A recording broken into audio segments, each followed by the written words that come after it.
Balvinda says Schindler's List is a work of art. I thought you were going to say it's a good song. I was going to say, oh my god, what are you talking about?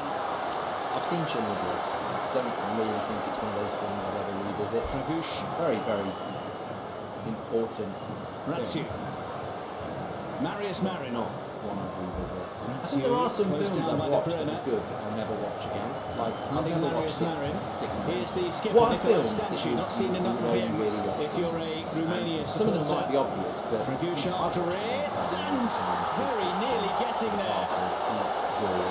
First it just about enough and also stayed just about the right side of the law.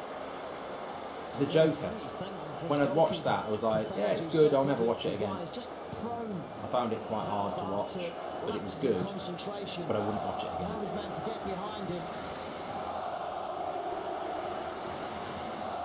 Sorry, Weird, what's thoughts on spot popping, says Matthew? I think a lot of people do it when they're younger, but as you get older you realise you shouldn't do it because it just gets infected and it can spread. You're better off just using some treatment and letting it work its course. Has had a whole season playing in the second tier in England with Leicester City. They are now back in the English Premier League. I still get the odd one now. At my age, it's ridiculous. And Ipswich Town. Gaza for England manager says Grant, it would be a great watch. Lovely top, Mark, liking the silky cotton. Yeah, it's almost a bit like a golf top, isn't it? I don't know who made it. Probably, knowing me, it's probably an Armani or something, isn't it? But yeah, I quite liked it. I saw it and I thought, you know what, I quite like that. I got it for holiday last year, and when the weather's good, I quite like it. Thanks, Nick P, for noticing. It's probably for men of our age. Goliath says, watch Goonies. Oh god, I've seen that years ago. On a serious note, quality film, can't believe it hasn't been mentioned yet. He says, Sloth is the personification of Southgate's managing style. De Bruyne, what was that from De Bruyne? Was it a pass? Was it a shot? It ended up being sort of half and half.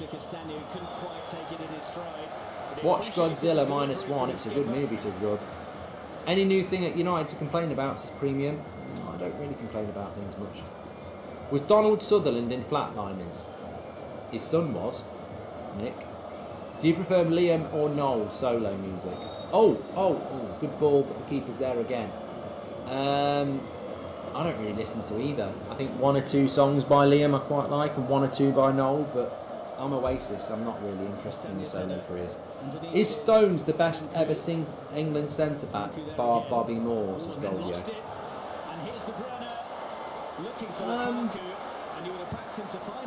No, I just think that's recency bias. I mean, John Stones is a very good centre-back, there's no doubt about it, but of his time, I mean, you look at Des Walker in Italia 90, of his time, he was probably the best centre-back in the world. That's why he went to Juventus, didn't he, for 7 million or something like that, which in today's money would be probably 70 million, maybe more. What would 7 million be in today's money from 1990? Tony Adams was a very good centre-back of his time. I mean, I don't think either of them would work in the modern game. Walker was very, very quick, but not that great on the ball. Tony Adams wasn't probably quick enough. Obviously, you've got people like Sol Campbell, John Terry, Rio Ferdinand. I mean, look, just to take one of those names, I'd take Terry over John Stones of his time. But of now, John Stones is the perfect centre-back. You know, he can play in the field, he's quick, he's powerful, he's good in the air, he's got a shot on him, he can pass. But I think in certain positions, it's like in goalkeepers, right? Who's a better goalkeeper, Peter Schmeichel or Jordan Pickford? Stupidly, as mad as it sounds, Jordan Pickford can probably do a lot of things that Schmeichel was crap at, that you need to do in the modern game. Peter Schmeichel is one of the best goalkeepers in the world ever, but in the modern game he'd get ridiculed because his passing was shit. So you have to factor in eras. Like George Best is probably the most natural footballer Britain's ever had, Northern Irish, so Britain. But in the modern game, what will his fitness be like? What will his speed be like? So it's not as simple as saying John Stones is the best ever. because I actually think of his time, John Terry was better than John Stones is of this time. Pickford's probably a bad example, Andy, because Andy says Pickford can't pass either. No, but someone like David Raya is probably a better goalkeeper than Peter Schmeichel for the modern game, because Schmeichel wouldn't be able to pass. Bruno Fernandes or De Bruyne, says Kevin. Well, it is De Bruyne, of course. We have the same taste in movies. Watch Snatch, as Parker. I've done that one. Hi, Mark. Is Seb feeling any better, says Carol? Yeah, I think he's had a bit of what's it called? Antihistamine and a cold shower, and he's got his fan on. So wouldn't watch Teeth again, says Connor. In popular opinion, De Bruyne is awful for Belgium, says Heart of United. Yeah, it just doesn't. I don't know what it is about De Bruyne. I mean, I don't watch Belgium other than in major tournaments, so in fairness, we probably only watch about 10% of his games. But in tournament, De Bruyne, I don't know, there seems to be a bit of a lack of focus. Edge of Tomorrow was a great sci-fi film. Oh, I've never watched this film, and I never will watch this film, but it popped up on Instagram Reels or something like that. And I was like, what the fuck's that? And I looked at the comments, and they said the name of the film, so I looked it up. Oh my god, I'll never watch it. Some of you lot will have watched it. I don't like horror films, so I'm not, you know, the best horror film I like is probably Scream, which ain't horror. But it was called Tusk. Don't watch it. Just don't watch it. It's just. I haven't watched it. I just read the plot on Wikipedia, and I was like, right, I'm never going to watch that. Basically, a journalist goes to interview somebody, gets kidnapped, and slowly sews body parts onto him to turn him into a walrus. The way, I mean, who sits and writes that script, and then who commissions it? But there's worse than that out there, of course. Anyway, back to the football. Let's just stop it on the stats here. It's been an interesting game. A very, very early goal for Belgium. But the fact that Romania have kept it 1-0 keeps it interesting. 31% for Romania. I wouldn't expect anything less than that. In fact, I might expect 28% actually. That's what they beat Ukraine with. But look, really, as much as Belgium have been the better side and they lead 1-0, 10 shots to 6, 4 on target to 2, 4 corners to 7. Romania have somehow managed to keep themselves competitively in the game, despite Belgium being the better side. So what Romania will be looking to do in the second half is, you know, can we make one of these opportunities count and get back into the game and cause Belgium to panic a little bit, because while they haven't got that second goal, there is always a chance. One thing, just answer me this in the chat: what is the Belgium's national coach? A whole lot more. Lukaku again seeing opportunities come and go. Romania will be relieved that it is just the one goal that they have conceded so far. At the interval in Cologne, it's Belgium 1, Romania 0.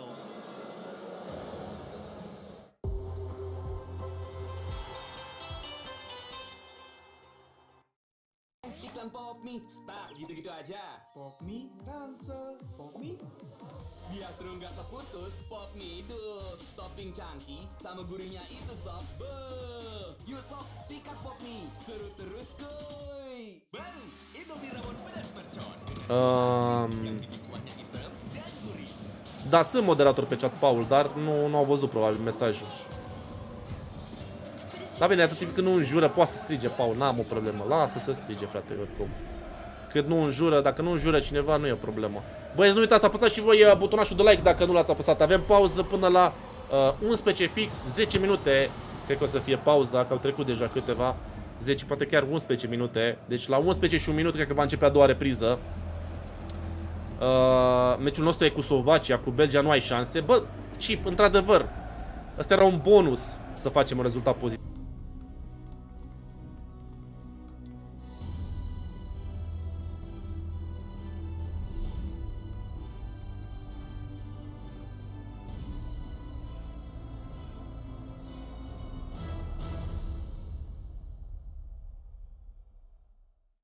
minum Renovit dilengkapi dengan 12 vitamin dan 13 mineral, siap bantu jaga kesehatan tubuh. Siapkan Renovit, siapkan dirimu selalu. Renovit, siap jaga kesehatan. Produksi Konimax. Dear Tasya, akan kulewati hambatan walau jarak memisahkan. Demi kamu memulai hari dengan senyum. Akan kutempuh badai demi membawa hangatnya rindu tentang kita. Aku janji akan mengantar cerita kita. What's on that then, Chelsea fans? In the last 3 minutes, Ornstein says that Jonathan David, Chelsea in talks for Jonathan David.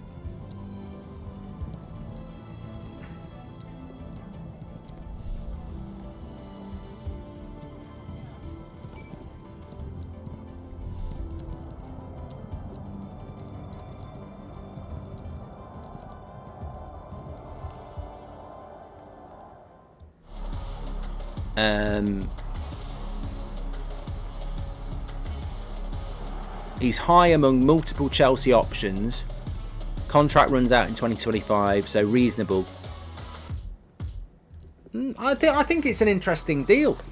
I think it's an interesting deal. Look, the reason I know a lot about Jonathan David is because he's been linked to Manchester United quite a lot over the years, and I mentioned him on the United stand about 3 months ago as a player that would be... I wonder if I've still got it, actually. Let me see if I've got it, because it's always nice to put something visual up. There you go. So I put this up on the United stand in March, and it's our hotter meter. It's only for the United stand. It wouldn't work on here. So basically, it's the top 7 players based on how hot we think they are at the moment. So the most likely signings back in March for United, which is very difficult to do because obviously the transfer window is not even open. And back in March we had Elise as a 7, Todibo, Branthwaite, Frimpong, Edison, and I had Jonathan David as a 3 because I was like, well, you know, he's only got 1 year left on his contract. We're looking for a striker, and he seems to have been around for a long time, but he's still under 25. He's very used to playing up front on his own. He does it for Canada, of course.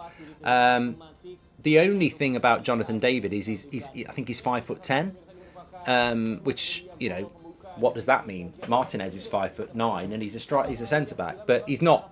You know, most people want a striker who's 6 foot, don't they? So, but I think that's an interesting one for Chelsea. I mean, the profile of him might be a bit similar to Jackson, if I'm being completely honest. You want something a bit different or similar. But Chelsea clearly don't have the money to go and get Victor Osimhen, so they've got to go for something else, haven't they? So Jonathan David for Chelsea. They've also been linked to that Bayer guy, who I quite like at Hoffenheim. He's better than other names which have been mentioned, says Blues enthusiast. Thank you very much for your super chat, mate. Doku is cooking us, says Romania GD. And if Man United get Southgate as manager, I'm having a couple of years out of football. We're not going to get him, AJ. He's ruined that. In fact, ever since Southgate's been linked to the England job, ever since Southgate's been linked to the United job, have you noticed what happened? He got linked to the United job in the March international break. He proceeded to lose 2 games. Was it Brazil and... Oh, maybe we drew the other one, but we played absolute shite. He lost to Iceland and he's been shit in the Euros. So ever since he's been linked to United, he's absolutely fucked it up. Club card He really prices. has. Like 2 for £8 So, I on wouldn't be selected too worried Fire Pit barbecue products. With Tesco Have you seen Club Baby Card, Reindeer? everyone Yeah, I can have. feel It was a bit them. uncomfortable, To lower wasn't it? prices, Tesco, every little bit helps. weird. Majority of larger stores It was one of the things I thought I had to watch. I had to watch it all the way to the end, but it was a little bit weird. Osimhen, I don't know what Osimhen's doing, you know.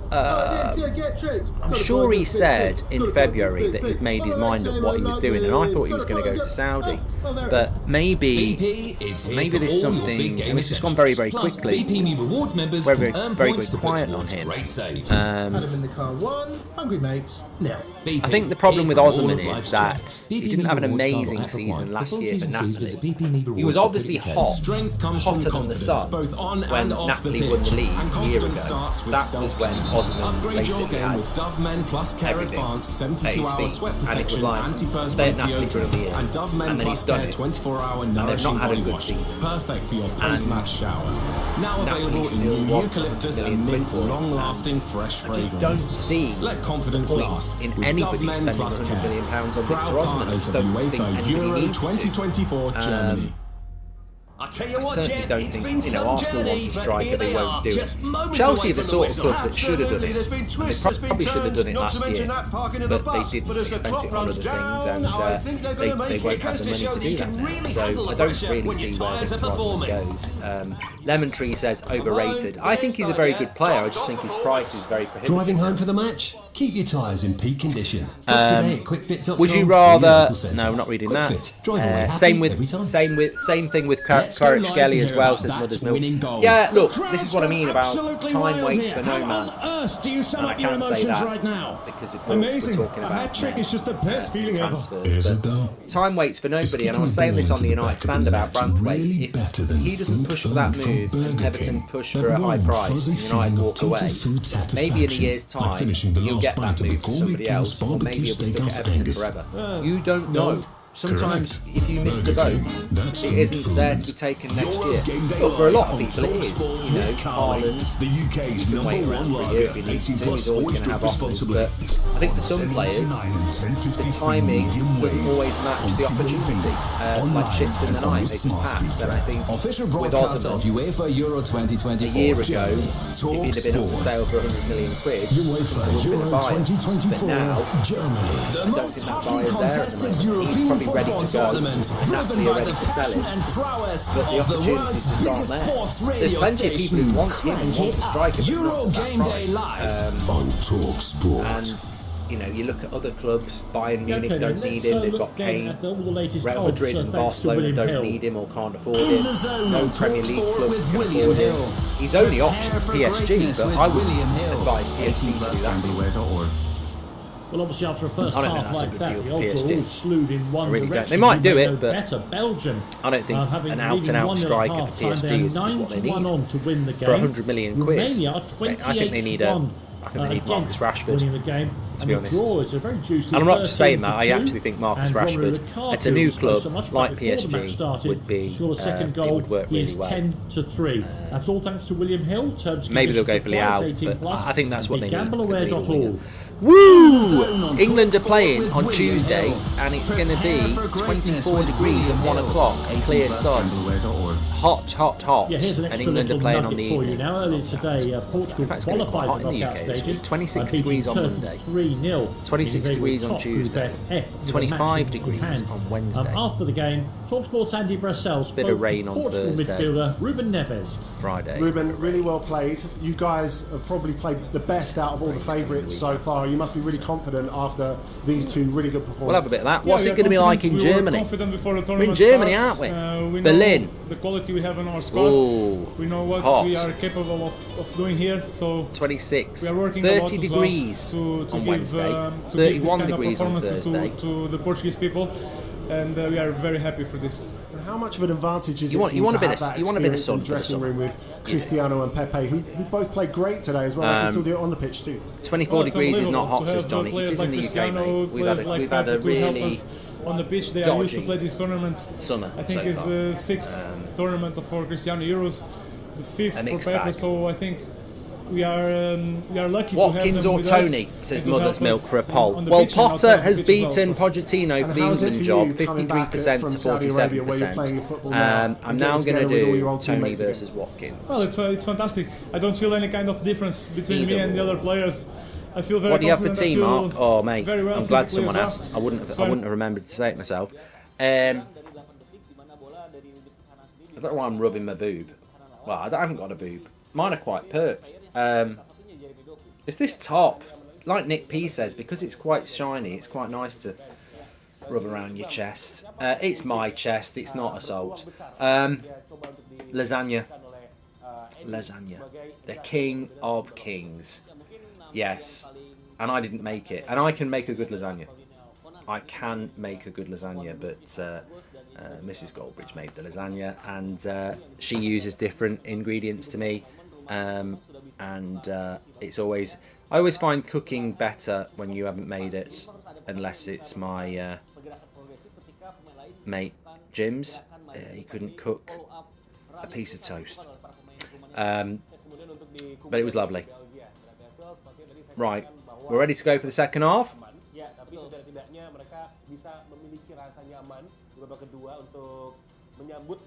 Garfield, Glenn. You're right. I love lasagna, like Garfield.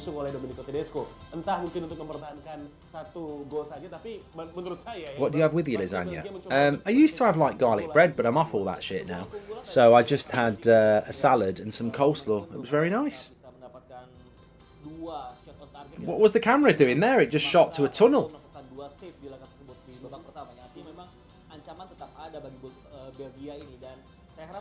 Thanks for all the super chats, by the way. Make sure you subscribe, bottom right hand corner. Remember, tomorrow, no 2 o'clock games and no 5 o'clock games. It's just 8 o'clock tomorrow night. So we've got Scotland against Hungary. People are going home tomorrow.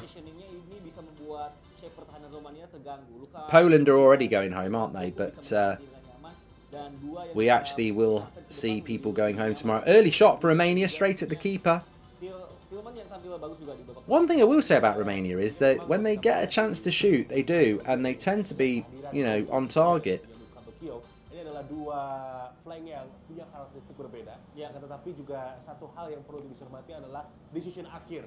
Dan Lukaku di sana hadir bukan hanya sekedar sebagai goal getter saja, tetapi juga Lukaku memiliki peran lain, yaitu adalah sebagai pemantul. Dan ini yang menarik sebetulnya ya. Dengan adanya 3 pemain ini serang di Belgia, ini juga menjadi salah satu keunggulan yang perlu untuk diwaspadai juga oleh Rumania. Ya, prinsipnya ketika suatu tim bisa melakukan banyak creative chances, maka gameplaynya sudah benar. Tapi ketika pilih sambal Indofood yang pas buat lo. Sambal Indofood pedas. Sambal Indofood extra pedas. Sambal Indofood. CSH says, I don't remember Lewandowski ever doing anything in tournaments for Poland. I said this, didn't I? I said this when Poland played Wales, was it? Netherlands. Yeah, Netherlands. Yeah, Netherlands. I gave up a long time ago getting excited about Poland in major tournaments. For the last decade, I think Poland have been in every tournament. It feels like, and I used to go, ooh, they've got Lewandowski, they could be good. And then you watch Poland do absolutely nothing creativity-wise, and Lewandowski's just chasing shadows. Oh my God! He's running through one-on-one. He's messed it up. He's messed that up. And fair play to Anana there, because if he chopped him down, it could have been a red. But the Romanian guy, they broke away here in a very good position, and he's just not been able to get to the goal quick enough.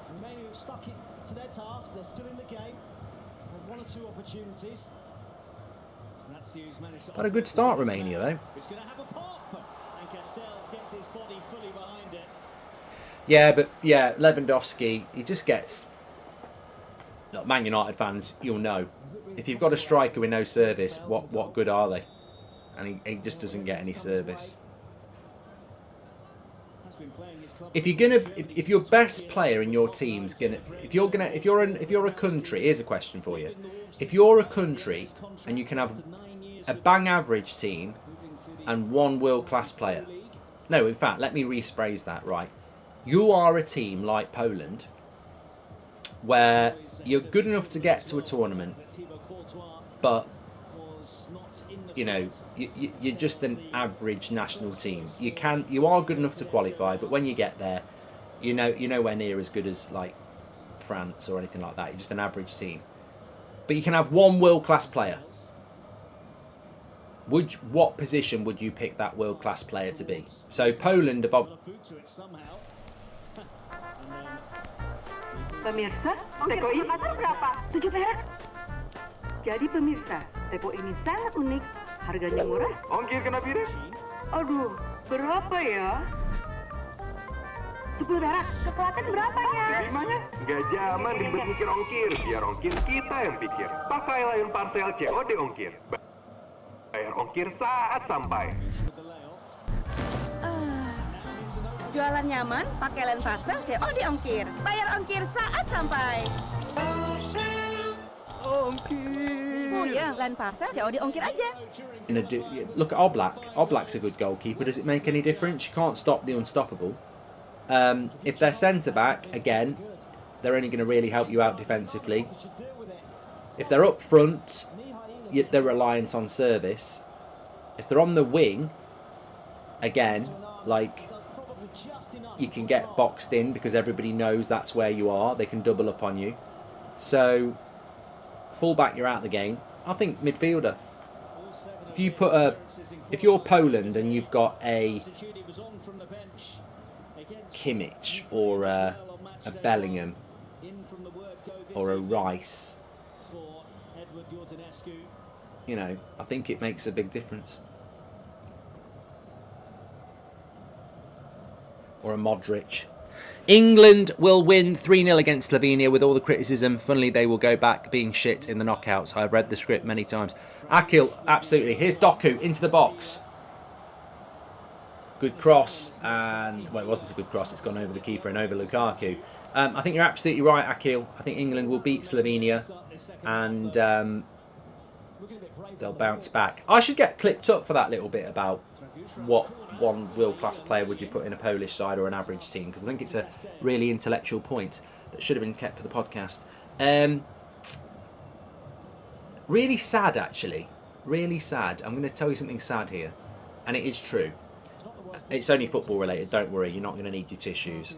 I'm not going to talk about some animal getting run over or something. But it is sad. I think England, going into the tournament, I said we've got to win the Euros with that squad. Like, there's no excuses. We've got to win it. I expect to see England win a major tournament in my lifetime, and it's happening this summer. We've played shit in the first 2 games. Every tournament... Oh, I thought De Bruyne had scored then. I genuinely thought he'd scored. He's curled it. The keeper's dived. And I think it's going in. And it's not gone in. I don't know how close it was. Pink boots.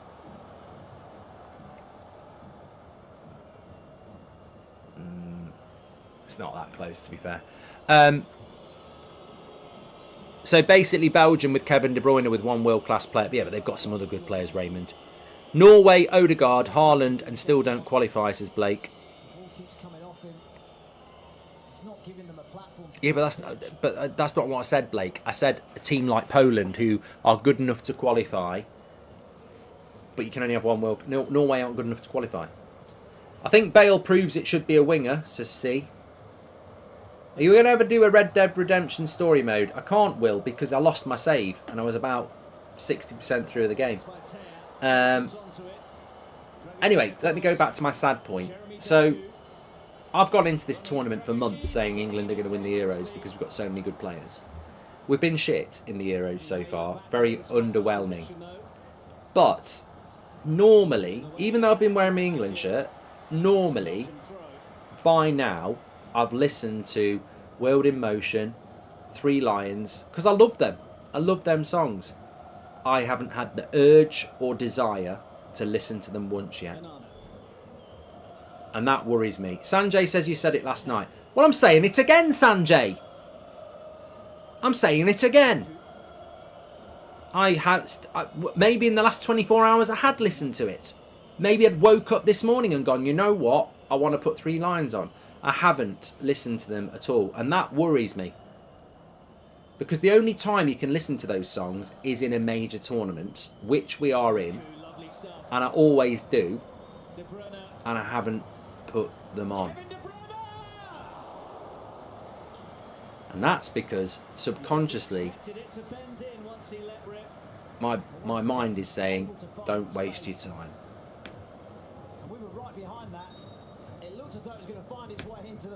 But I do agree with Akil. I think on Tuesday England will win, and then you know, it will only take a half decent result, and maybe everyone will start singing it. There's hardly any flags as well, says Mick. You know why that is, though? I remember talking to Teddy Sheringham about this. I did a bit with, I think it was Paddy Power back in before the Euros final 3 years ago, and England were in the final, and we were doing a little like 5-minute interview, and I was talking to him about Euro '96, and I just said to him, "Oh, good shot by De Bruyne, straight at the keeper though." And I said to Sheringham, England were playing in the final, and I said, "You know what? This team has done better than you did in Euro '96, but I don't feel anywhere near as excited or attached to this team. Make it make sense." And Sheringham said, "It's because of the way they play. We played good football, and you know, it's not just about winning, it's about the football that you play." And it's true. It is true. In Euro '96, we got knocked out in the semi-final. In Italia '90, we got knocked out in the semi-final. But the nation was more excited because we actually played good football. And that's the problem. You don't want to put 3 lines on a shirt on or World in Motion, because although we might grind a win out, it's pretty shit to watch. Trossard's on for Luke Bacchio. So basically, you've done that one from Raymond. Thank you very much for that.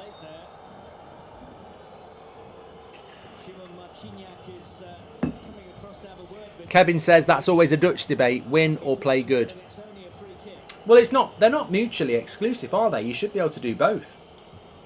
I mean, you're not going to play well every game. In Euro '96, I remember it like the back of my hand.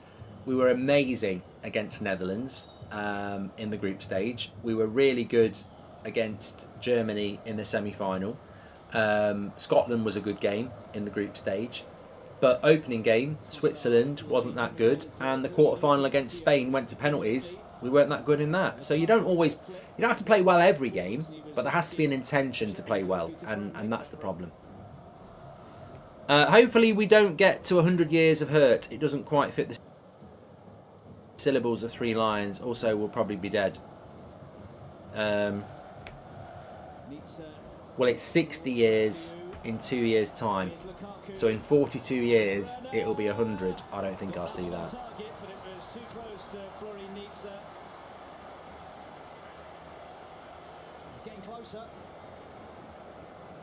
Some of you will. Oh, God. In fact, I'll be quite glad I don't see that. I'd hate to be there when it's 100 years. Goal! Goal! No, he's overhit the cross. De Bruyne to the back post. I thought the cross was good enough, but for some reason Doku didn't get on it. Lukaku blocked. Any 2 players in this Euros to start in United's 11, says Jake. What, in this match? Well, De Bruyne.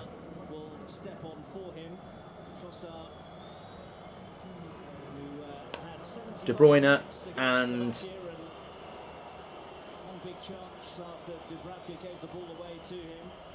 It's tough. It's actually tough.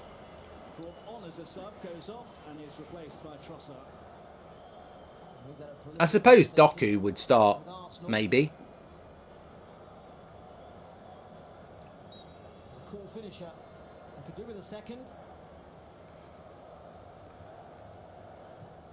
Ooh, Lukaku again, straight at the keeper. Good run. Decent pass as well. Fans throwing bottles at Doku, says Sal. I saw something, I didn't know what it was. Rub says, have a nice decaf before bed, tasty, or maybe he's having one himself. What a ball! What a ball! Oh, good defending by Vertonghen. Oh, what a ball! He's not happy about it. It was an amazing pass. De Bruyne-esque from Romania.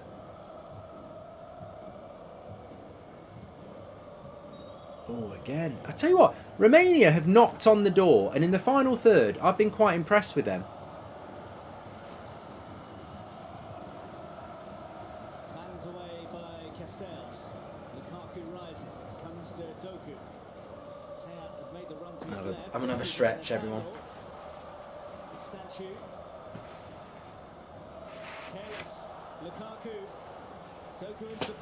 We've done well tonight. Portugal, Turkey at 5, United stand at 7, and then on to here for 8. I mean, I've done longer, but it does get to a point where you know. I mean, I've got my charity stream coming up soon.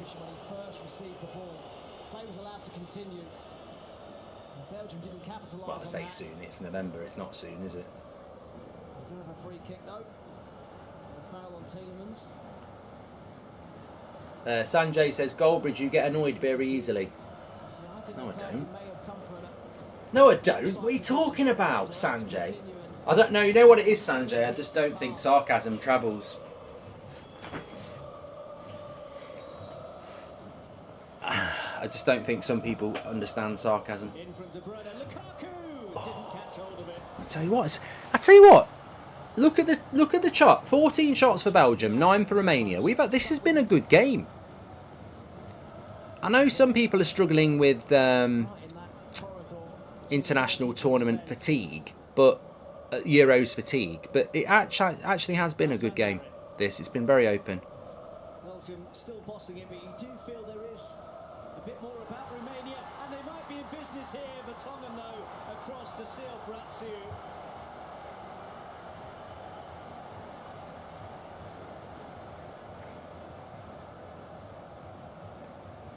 Lukaku is doing us no favours this tournament when we need to get him off the books, says Blues enthusiast. I forgot he's still a Chelsea player, yeah. Stanchu chopping into Tielemans. Open game now. You know what I think about Lukaku? I think he's a bit like he's a short-term fix. He can, he can blast a few goals. It's surprising he doesn't do well in tournaments because he is a short-term fix. If you want to keep him for any longer than a year, problems. But as Burko says, Lukaku is utter trash when the heat's on. That might be fair, actually.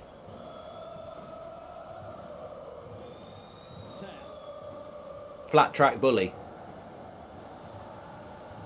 Overlap, overlap, overlap. I don't think he's going to get that. Opts for safety first.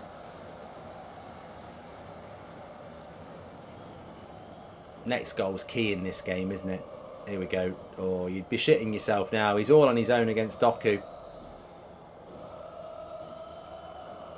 Good play by Doku. Side netting.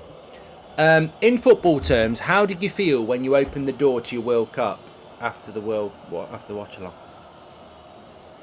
In football terms, how did you feel when you opened the door to your World Cup after the watch along? Toilets, says Howder. Oh, yeah. WC. I'm thinking World Cup. Yeah, so the other night, what was the game? Absolutely desperate. Oh, it was Spain, Italy, wasn't it? Yeah. I'll tell you what, I was stood there for about 3 minutes. It's the longest piss I've ever had in my life as well. What did it feel like in football terms? It was like signing for Man United on a 6-year deal for 80 million quid on 200 grand a week. The release. Lukaku is through. He might shut us up. Good goal. The pass, the finish, quality. It's a good goal. And it's a good pass by De Bruyne. Simple. Simple football.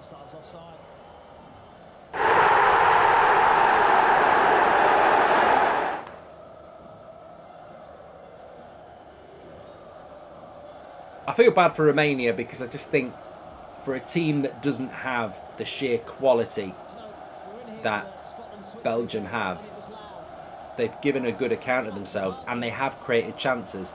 Belgium have been the better team though. I mean, it's a lovely finish by Lukaku. He's got that in his locker. He has got that in his locker. He's also got a trampoline in there as well for his first touch. But he has got...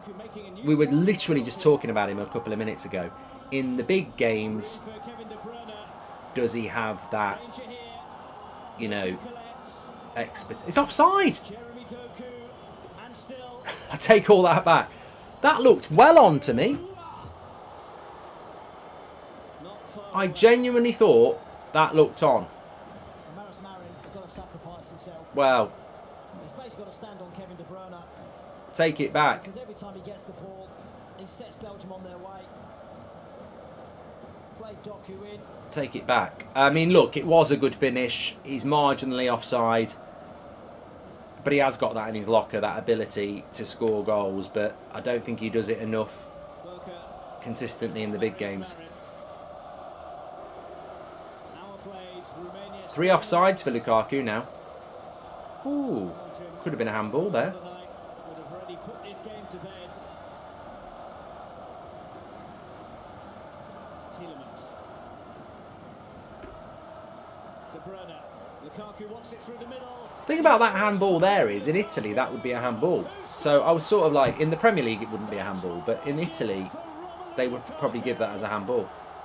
It wasn't his day against Slovakia, but he may well have wrapped up the win against Romania tonight. Blues enthusiast says he listened. Yeah, but now he's offside, mate. How much would Chelsea want for Lukaku? After a fine finish from Romelu Lukaku. And a sublime assist. I can't wait to see that offside line. They will show us because I thought he looked on. They're checking it for offside. Maybe time. Oh, good save, keeper. Lukaku with the shot. He's getting angry now. Execution of pass from Kevin De Bruyne is absolute perfection. Invites Lukaku to run onto it. He's still got plenty to 38 million apparently, says Connor. It's not going to count. For a 31-year-old. Quickly checks it, and Romelu Lukaku is offside, so it remains 1-0. Oh, that must have been really tight. Dan says Lukaku should have had the golden boot sealed already. Nobody. Here's Dennis Mann. Mark, do you see Premier League clubs selling youth that are valued at 1 million or so for inflated fees to get around financial regulations? They're already doing it, Stuart. It's already happening, pal.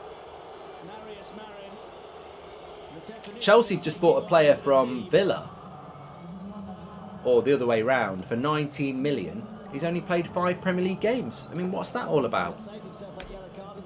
Fair play to Chelsea and Villa and Everton and Newcastle for doing it, but it's loophole football, isn't it? J Dot says, have you had Coors Light before? Thoughts on it? Oh, you've absolutely burnt me on a stream here. I don't mind Coors Light, and I do like Budweiser, but I'll get people saying it's piss. I'm not a beer snob.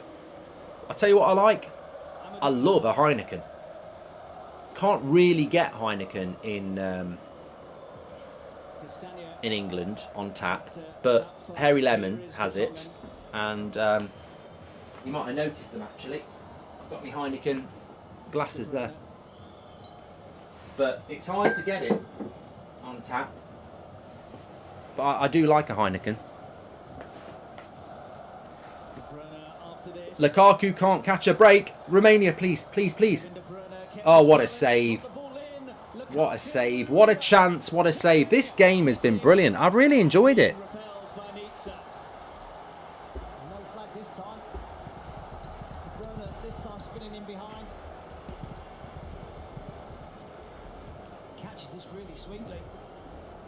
Absolutely loved it. Really, really open. There will be a goal in a minute.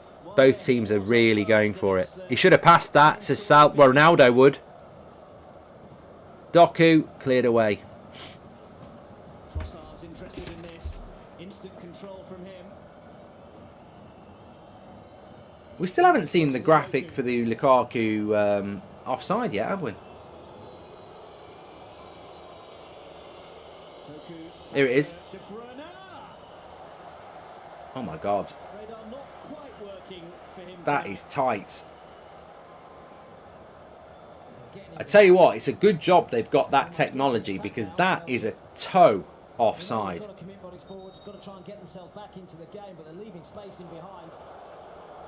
Chelsea in for Jonathan David, Ornstein reported, says Daniel. Yes, we spoke about that.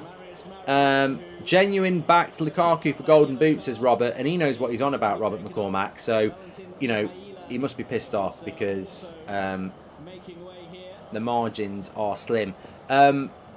Belgium have got a game to come against, who have they got? Ukraine. Still could be some goals in that. And what did I have Belgium do? There's no point. I don't know who they play in the quarterfinals because it's so tight in that group. Only over 10,000 of you watching this game tonight. Thanks everyone for tuning in. It's been an absolute cracker. 20 minutes to go. Could go either way, this. I mean, Belgium will be getting a little bit concerned because they haven't got any points yet. And they will want to finish top of the group.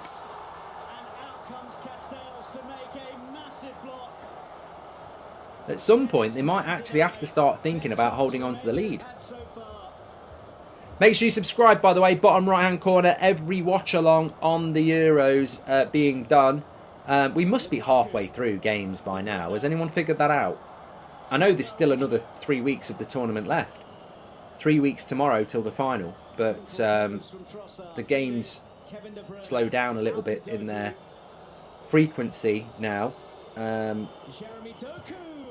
It was dangerous, but it was Dragushin in the right spot.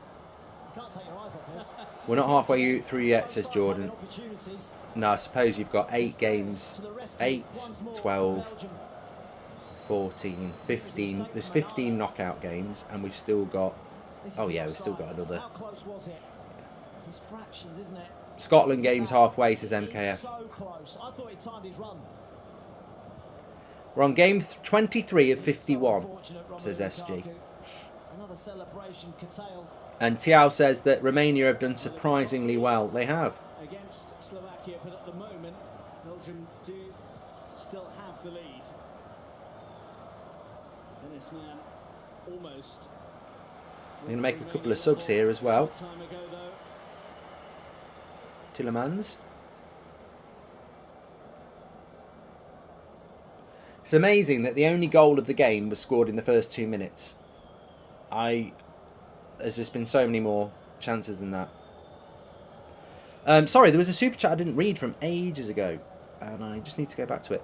England will struggle against the Romania side, says Constantine. I don't know though. They play quite open. If you take your chances, they're out. You're out, aren't you? You put them away. If Belgium had got the second goal, I think the game was over. That's the thing, and they do give you chances.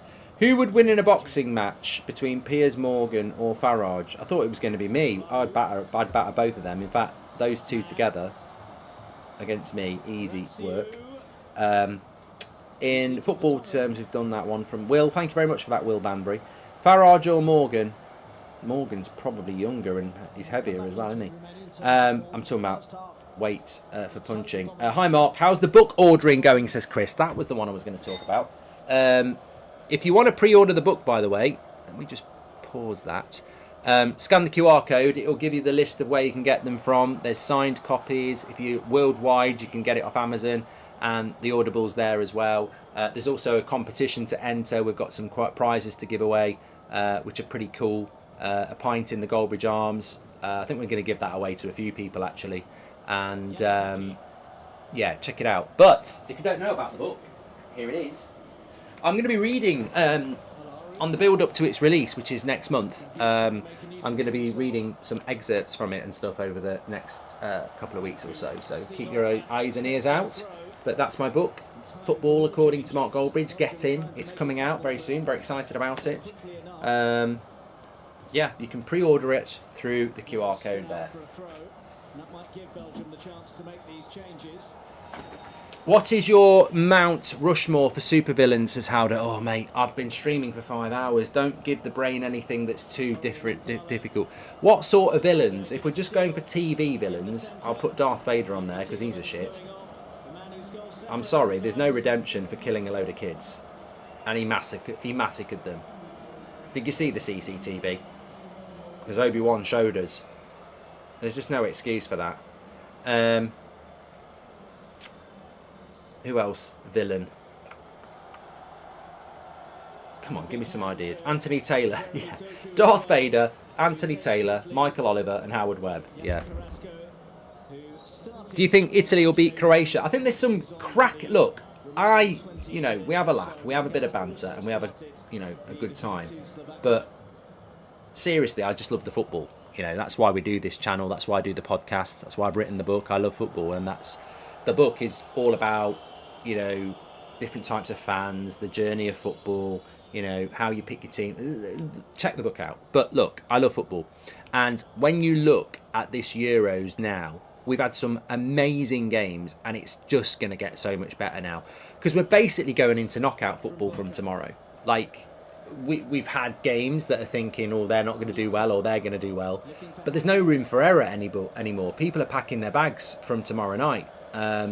Scotland, Hungary, if Scotland don't win, they're out. If Hungary don't win, they're out. Switzerland and Germany, look, Switzerland might be looking over their shoulders, because if they lose to Germany, you never know what's going on behind you, do you? Monday night, Croatia, Italy. If Croatia beat Italy, could Italy go out? You just don't know. Netherlands, Austria on Tuesday at 5 o'clock. Austria have been brilliant, but if Netherlands beat them, they could go out themselves. England's group obviously is very, very, you know, I think England will get through, but you'd have to keep an eye on Denmark, Serbia at the same time. You've got, obviously, this group on Wednesday at 5 o'clock. They could all be on 3 points.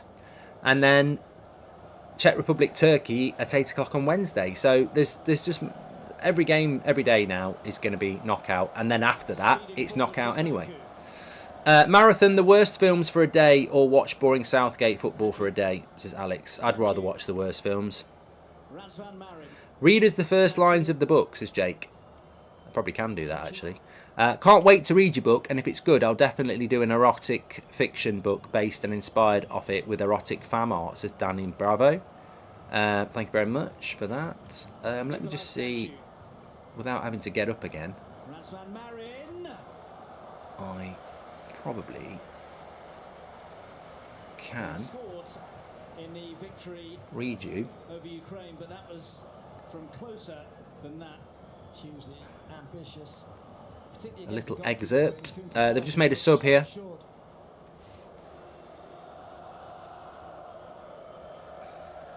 saw there that Arthur Ter is going to need to go off. I won't read that bit because that's.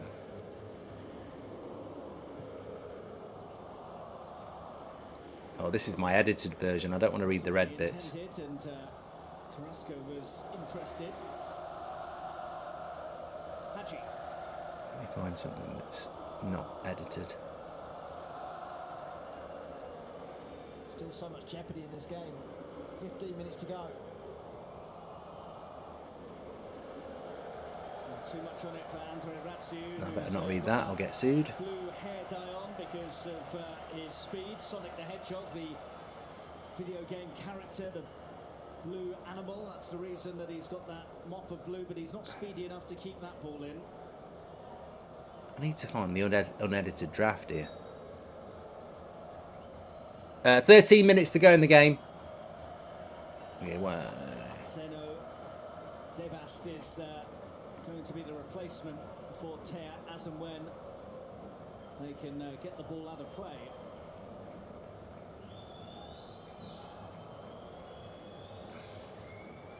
I can't really read you an excerpt because I'd have to read you the whole fucking 10-page paragraph because every chapter is sort of based around different areas of my life in football, like, you know, how I supported this team, different events, you know, different prats in life who support teams in different ways, all sorts, you know, transfer window, all sorts of stuff.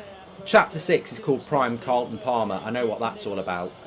Basically, my biggest, it's all about me playing football, and it's interspersed with, obviously, you know, little anecdotes and stuff, but basically the best thing that ever got said to me, and there's a story behind it, but the best thing that ever got said to me by a scout was, you know, you played well today, you reminded me of Carlton Palmer. Now,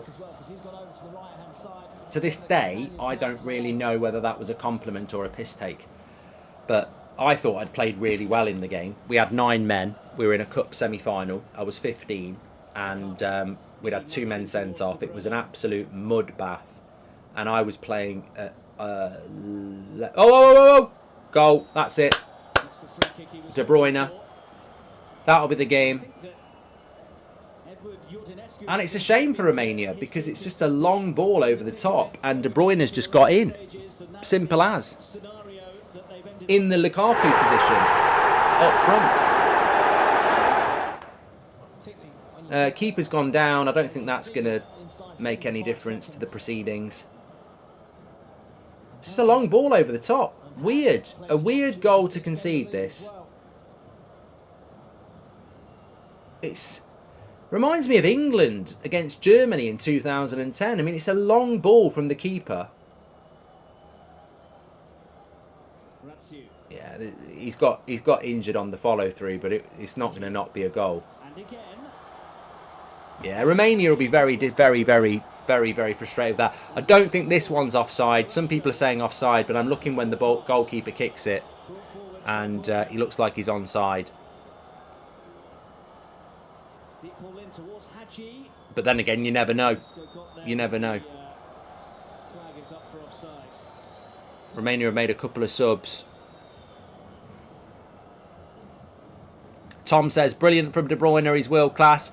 Well, it's interesting to see him in that situation, isn't it? That goal's been given, it is 2-0. Shadow says you should call your next book Southgate, according to Mark Goldbridge, Get Out. And did British London publish it? Do, if you know one, you know.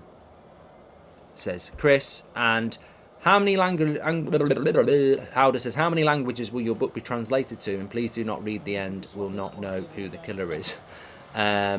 Will says, did you write the book yourself or did you receive help like some famous people have? No disrespect intended, just interesting to know, says Will. And Mark, who's the dark horse? I will answer these, I'm just catching up. Who's the dark horse in the tournament now, says All Day Gamer. Well, can people just give us a few comments on who they think is the dark horse? Because I think that's a very good point from All Day Gamer, because everyone's played 2 games now. So who is the dark horse? I think... look, a dark horse is contextual.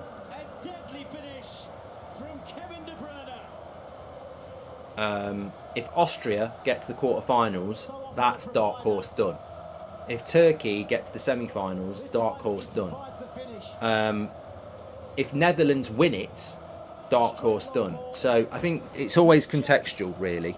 At the moment,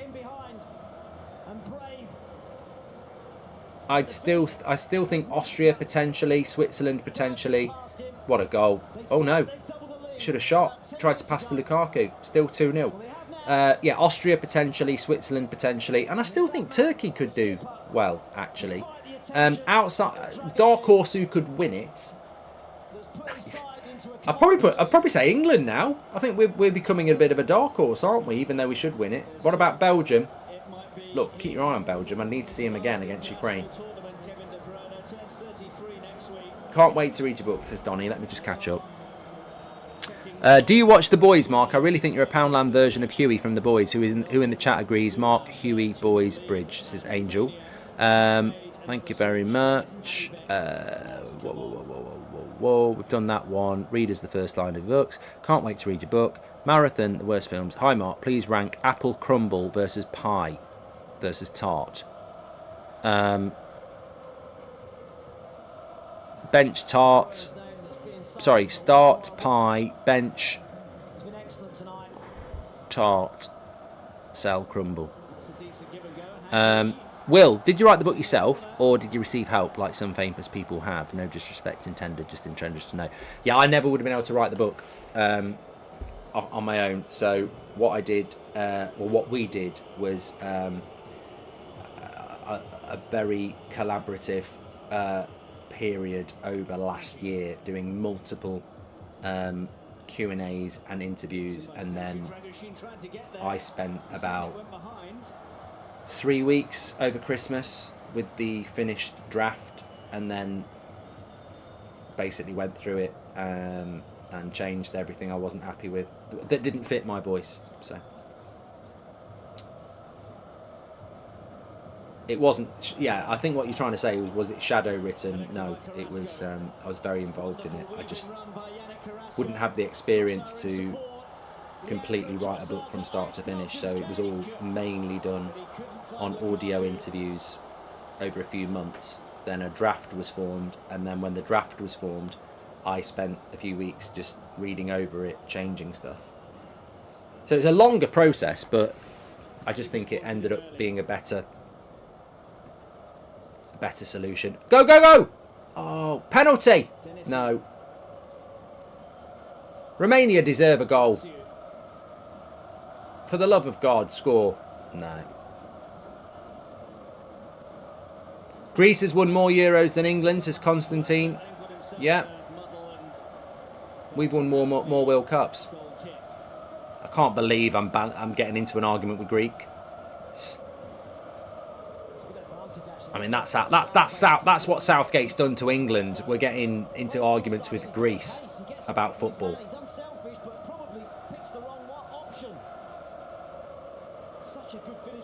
Do you think Romania will beat Slovakia? I think Romania-Slovakia as a shootout is going to be very interesting, because whoever wins that will get second place, could even get first place. And that's the great thing about winning your first game. But look, let's not joke. 2-0, could have been 2-1, could have been 4-0. Like, there's been so many opportunities. Belgium deserved to win it. Tonight as well, he's been all action and no ill effects, as far as we can tell either. Here's Trossard chasing. De Bruyne bursting into the area. Trossard. Somebody just said there's been some Dan Ashworth news. I'll have a look.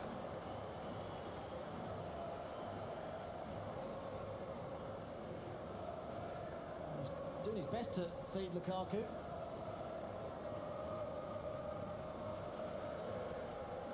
Well, Group E. I don't know where it's coming from. Absolutely fascinating. 4 teams tied on 3 points as things stand. As things stand, Belgium going from bottom of the group to the very top. They've let that run, and Alibek is trying to get in and might be in, and was he brought down?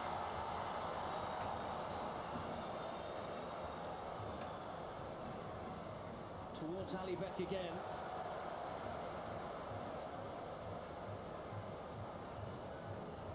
Spirited stuff from Romania. And all the way across towards the far post. I can't see anything about Dan Ashworth. Once again, out fast. Just prone to that casualness at the back.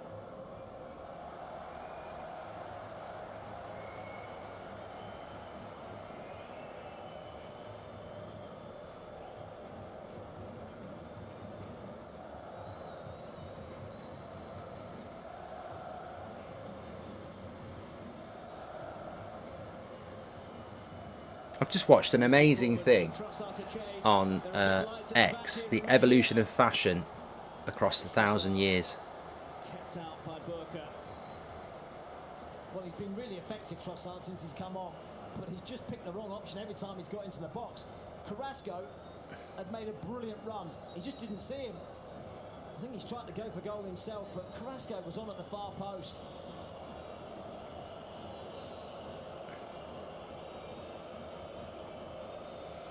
Mad. I can't find that about Dan Ashworth, so I don't know where anyone's doing that. It's just banter. In the end, I support England. No hard feelings, says Constantine. Have you read many sports autobiographies, Kenneth? Yeah, I've read loads. Loads.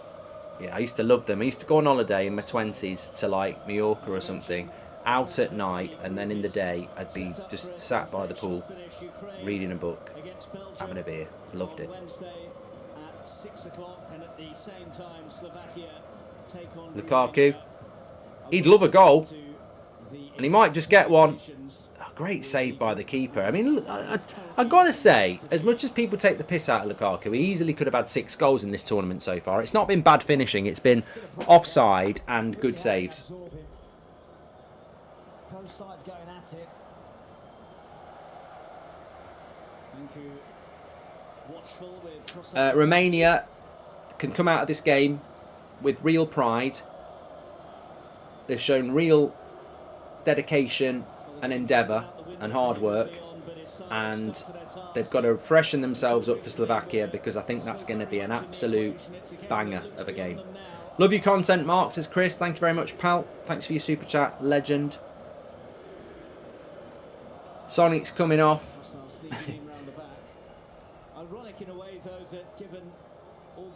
De Bruyne man of the match, says Citizen. I think that second goal just gives Belgium that security blanket. All Day Gamer says, who was your favourite player to watch? Well, it's got to be a Man United player, because that's the team I've always watched the most. So I think Rooney was a great player to watch. I think different eras, different teams. Cantona was great to watch. I loved Beckham, Scholes, Keane, all sorts of different players. I mean, I really liked watching Vidic. You know, I've got a real appreciation of different positions. Dennis Irwin was a fantastic player at fullback. Away from Man United, look, it was always a pleasure to watch someone like Zidane. Didn't see him as much as I would like to. I think if Zidane played in the modern era, it'd be a lot easier to watch him, but when he was playing, it wasn't as easy, because we didn't have access to games as much as we do now. You know, Messi obviously is a no-brainer. The problem I had growing up was that you just didn't... Why is he not playing De Bruyne in here, Lukaku? Fucking hell. He does anyway. Keeper, defenders as well. The problem I had growing up is that we had some really good players, and, you know, I caught a bit of Maradona. Maradona was a really good player, but we just didn't get enough opportunities to watch them. You're so blessed these days, you know, you got hipsters watching Portuguese second division games talking about the next Modric, because they can watch it if they want to. They had to pass that ages ago, Tricks, you're right.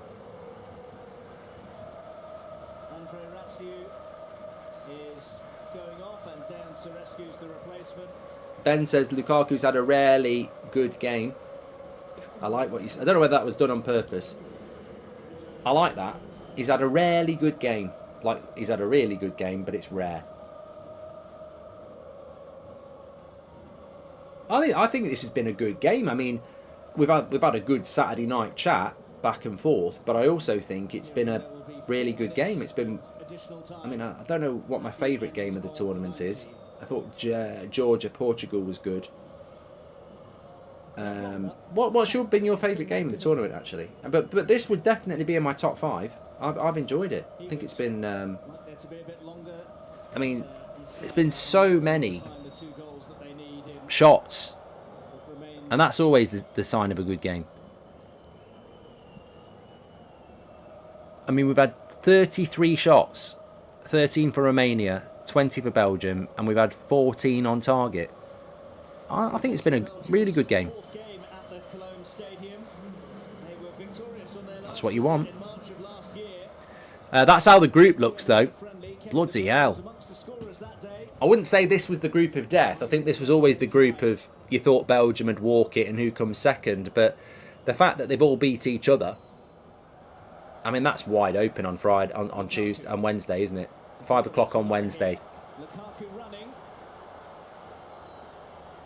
Slovakia, Romania, Ukraine, Belgium. I think Belgium will beat Ukraine. Slovakia, Romania, I haven't got a bloody clue.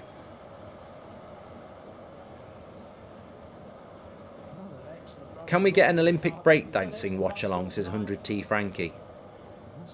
And he's read an autobiography about one-eyed rugby league player Barry McDermott. It's a cracking read.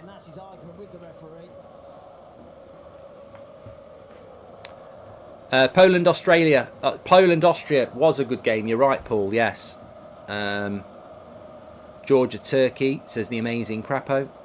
Albania-Croatia, says Soab. Was a good game. Croatia-Spain was a good game as well, Diego, yeah. I love all this because it shows you that you're watching the games. The best games in this tournament have not been the high-profile games. It's not been France. It's not been England.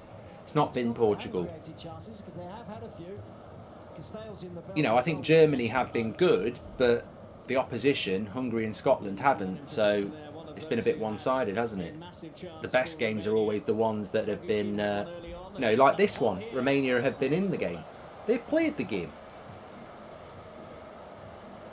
What was the Turkey game like earlier? Good. Good. 3-0. Again, I don't think it was a 3-0 game. Portugal deserved to win it, but Turkey just lacked a cutting edge. But a bit like, in fact, it was very similar to this game actually. Portugal and Turkey, apart from the fact that I think obviously they were closer matched, whereas in this one Romania just don't have the players to compete with Belgium. They've given a good account of themselves. Romania manager looks like Alec Baldwin, says Aaron Webb. Yep. Okay, we'll move on. Don't want any jokes about that. Very serious matter going on there, isn't it? Anyway, look, what a day. Thank you everyone for tuning in with me. Go and enjoy the rest of your Saturday or whatever time it is for you. It might be Sunday. Jem says Newcastle are prepared to keep Ashworth on gardening leave for 18 months, and that's in the Chronicle. What a bunch of twats. I mean, is that not a club that's just got a small man syndrome? I mean, for God's sake, just move on. You've done enough now. He hasn't worked for you since February. Just move on. It's just bitter. It's bitter and jealous. Just move on. You know, Newcastle can get a decent... Go and get Paul Mitchell. We'll have Dan Ashworth. You might end up with the better one anyway. Thanks for the update though, James. Thanks everyone for tuning in. Absolute legends. We are back tomorrow on this channel. I'm going to do an England video in the morning anyway, because I haven't had a chance over the last few days with so many games going on. And then tomorrow night we've got obviously the conclusion of the Scotland group. Can they do it? I'll be on the United Stand in the morning as always. And don't forget to pre-order the book by scanning the QR code. Check that out. Appreciate your support. I think you'll enjoy it. I've enjoyed your company. Thank you very much. I will speak to you all later. Take care. Talk about whether he might bow out after this Euro.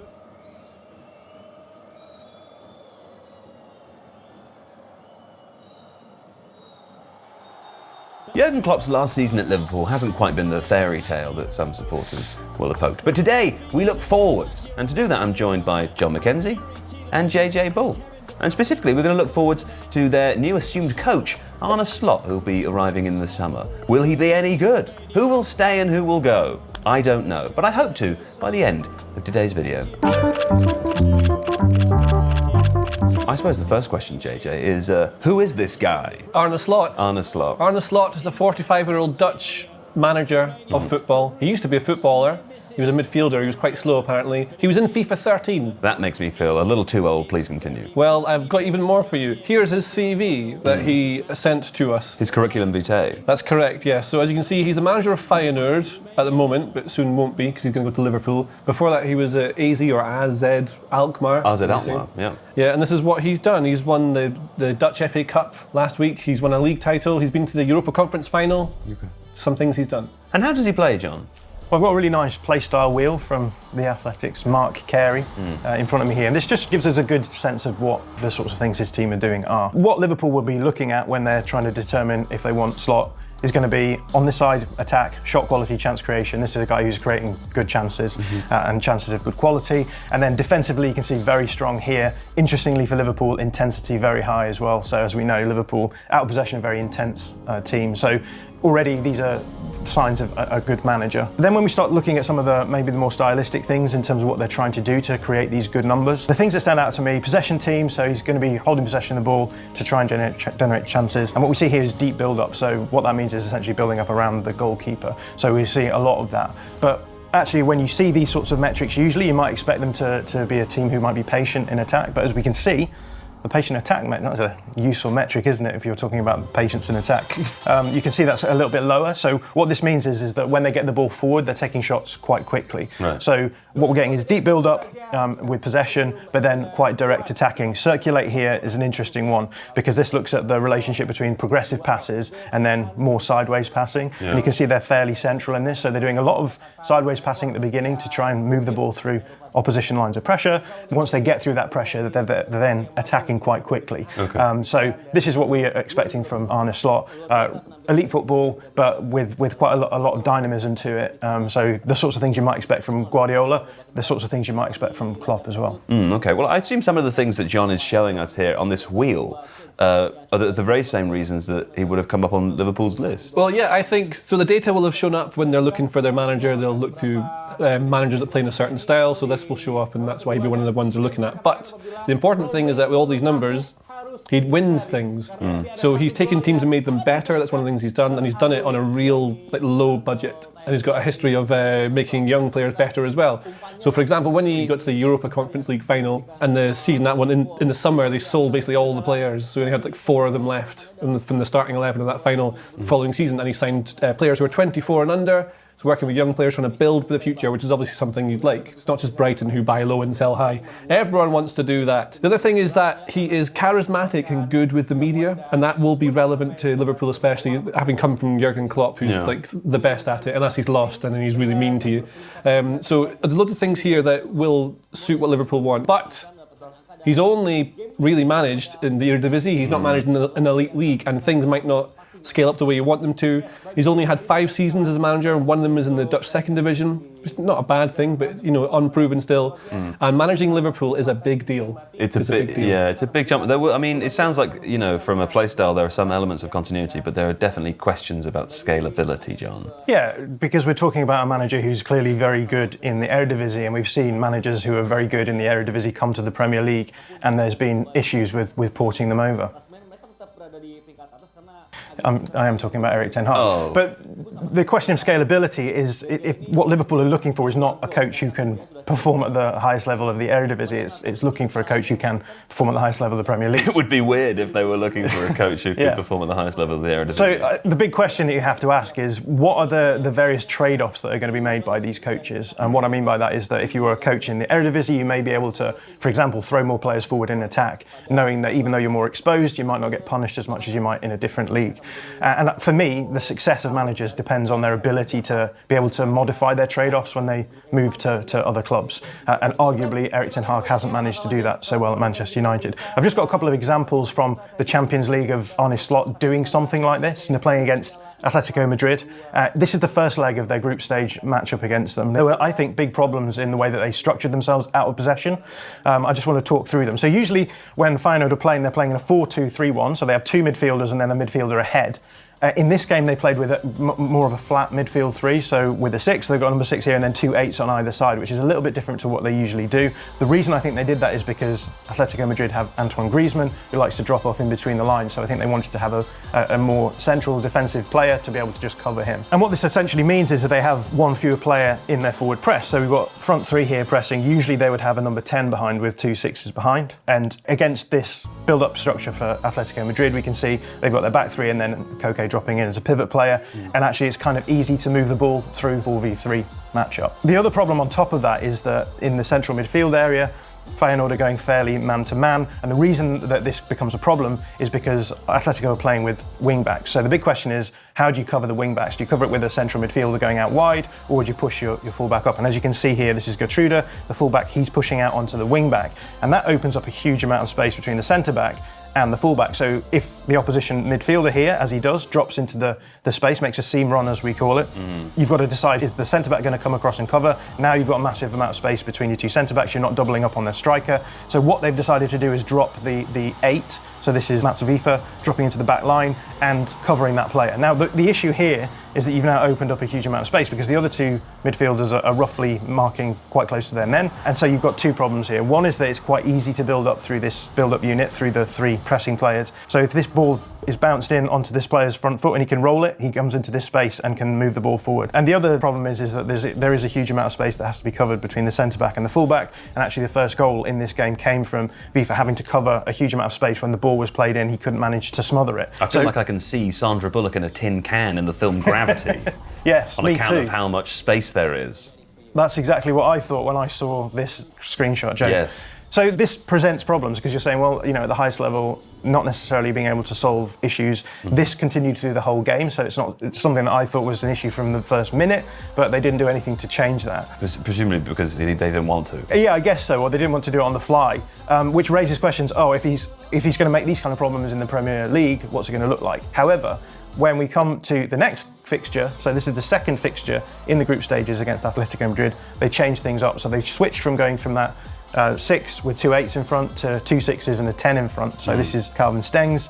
And what's happening now is you've got your front 3, but also now your 10 covering. So you've got 4 players forward in the press, and it makes it much easier because you can then cover the pivot player, so it's much harder for the opposition to get through that early press. They still did some of the other things deeper in the field, but because they're not quite so open, you're not able to be punished from them as much. So I think this gives some indication that there's an awareness that you have to change your trade-offs when you're playing against higher opponents. And so there's good indications there as well. I think that Slot is going to be able to make those kind of trade-offs if he moves to the Premier League. Okay, I mean, it's interesting with the 2 examples of games from the Champions League we've used here are both against Atletico Madrid. Producer for this show, Chris Hamill, who's too afraid to say this on camera, told us beforehand he used a word to describe their play, Feyenoord's play against Celtic, a word I shan't repeat here, but he is a coward because he wouldn't come on camera and say it himself.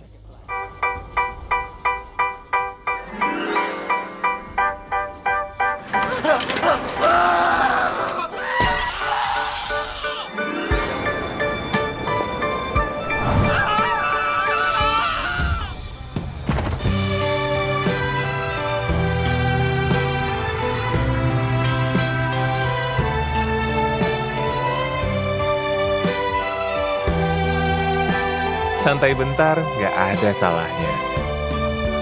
Beli item game sambil ngadem, atau isi bensin sambil cari angin. Rebut banyak cashback-nya.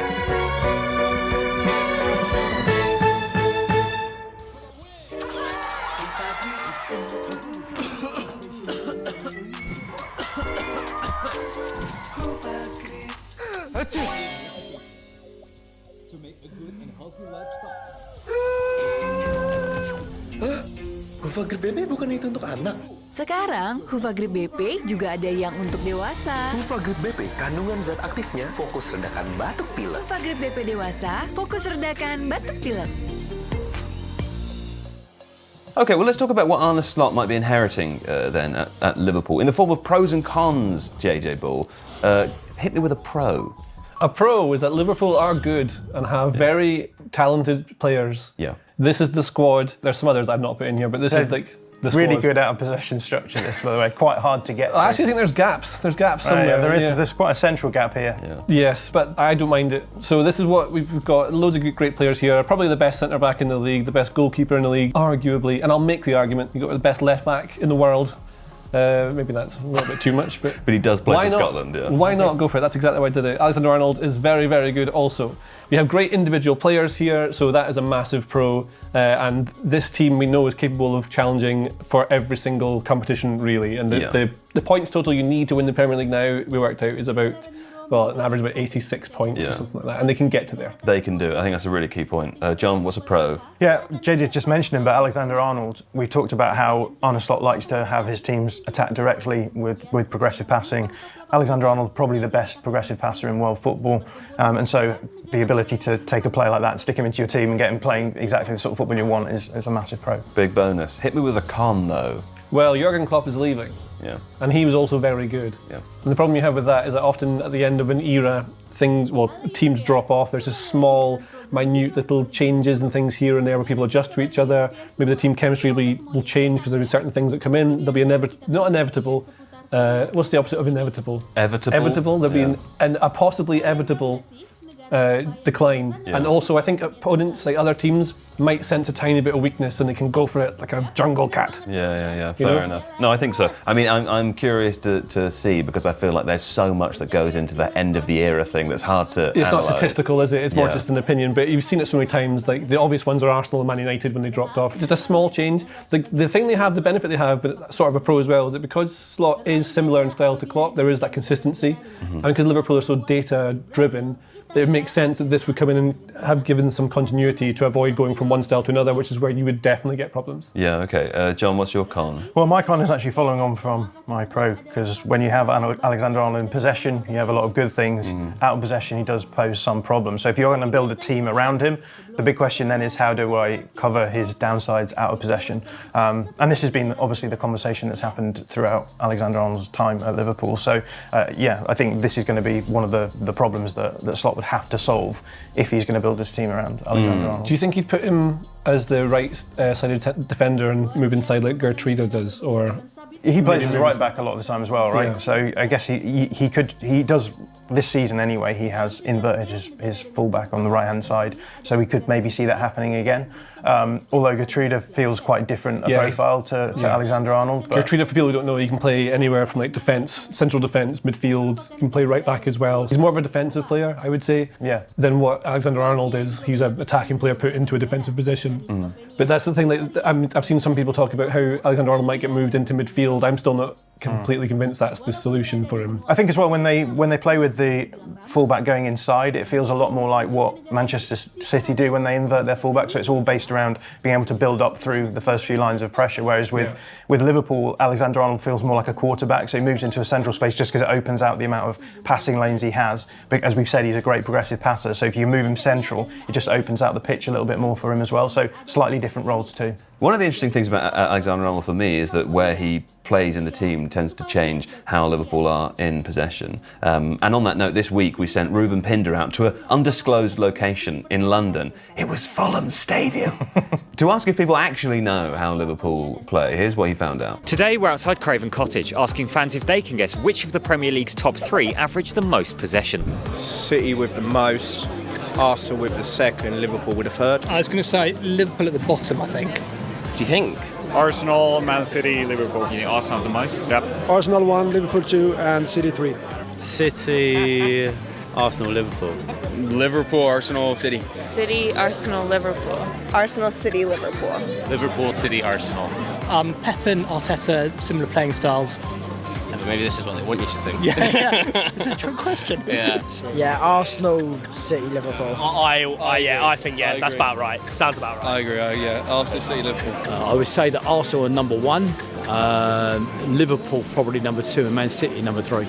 Maybe Arsenal 1, City 2, Liverpool 3. Yeah, go for it. Yeah, Arsenal 1, City 2, Liverpool 3. I'm going to say Man City, then Liverpool, then Arsenal. Spot on. Nice. City 1, Liverpool 2, Arsenal 3. No way. I thought Liverpool were counter-attacking, but there you go. Me too. Ayam. Nggak usah takut, kan ada Agoda. Agoda. Bisa liburan murah di banyak hotel. Wah, diskonnya sampai 60%. Cuma di Agoda, booking sekarang. Thank you, Ruben Pinder. And some misconceptions there, John. As we've already heard from JJ in the curriculum vitae section of this video, Arne Slot is a little bit of a continuity hire from a tactical perspective.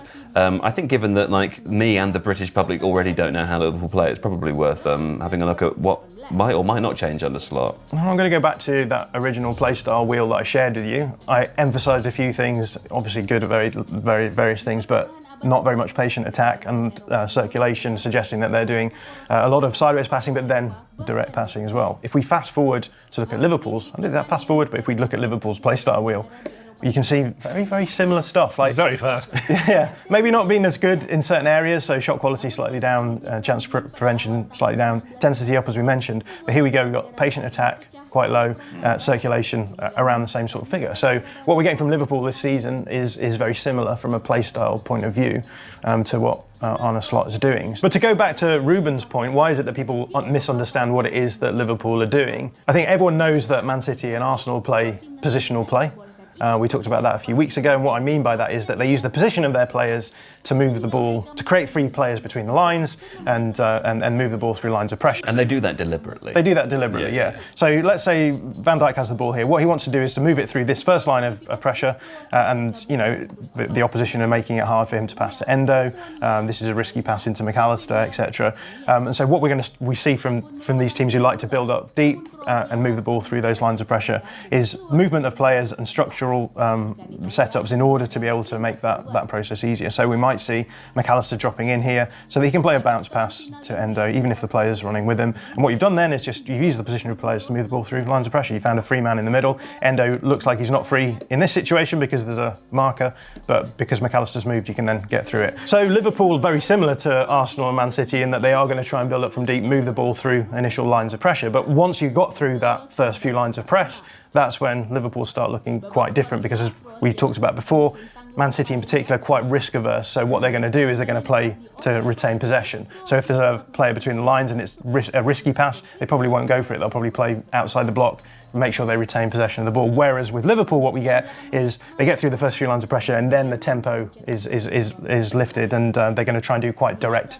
attacking. We've talked already about Alexander-Arnold being a really good progressive passer. He can find those risky passes better than anyone in the world probably, but they are still risky passes, and so obviously with the opposition have more players in their defensive half, and so the defensive half, their half, isn't it? Their half. Their half. Yeah. They swap halves at half time. They do, Yeah. they do. So halves. then it becomes the other team's defensive half, right? Yeah.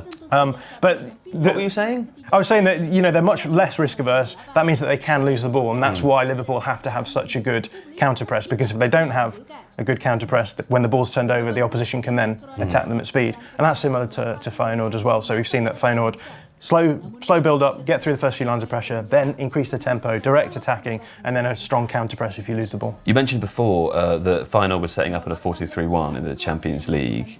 Are we going to see Liverpool's formation change? Yeah, and this is, I guess, another pro of having someone like Arne Slot, because the build-up patterns that he uses are pretty similar to what we see from Liverpool. You can build up out of a 4-2 shape like this. Sometimes we see Liverpool inverting their fullback. That allows you to push the 8 forward and create a box midfield. We also see Feyenoord doing that a little bit this season as well. So I think that there's not going to be a huge amount of turnover in terms of what Liverpool are expecting in terms of the tactics.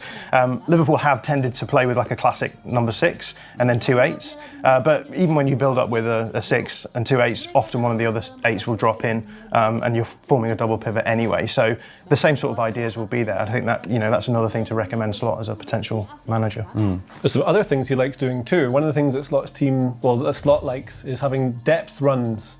People running from deep into positions, it's very hard to track them that way. So players like Szoboszlai will thrive in this sort of thing because he likes doing that. So what you'll see, say Nunes is up here, right? Szoboszlai will start here, but he'll end up being the furthest player forward, just running from deep. So it's very hard to pick up where they're going. He likes doing that. Untrackable. Yeah. So like his 2 midfielders, in fact, all 3 midfielders will make those runs. They sort of interchange who does it.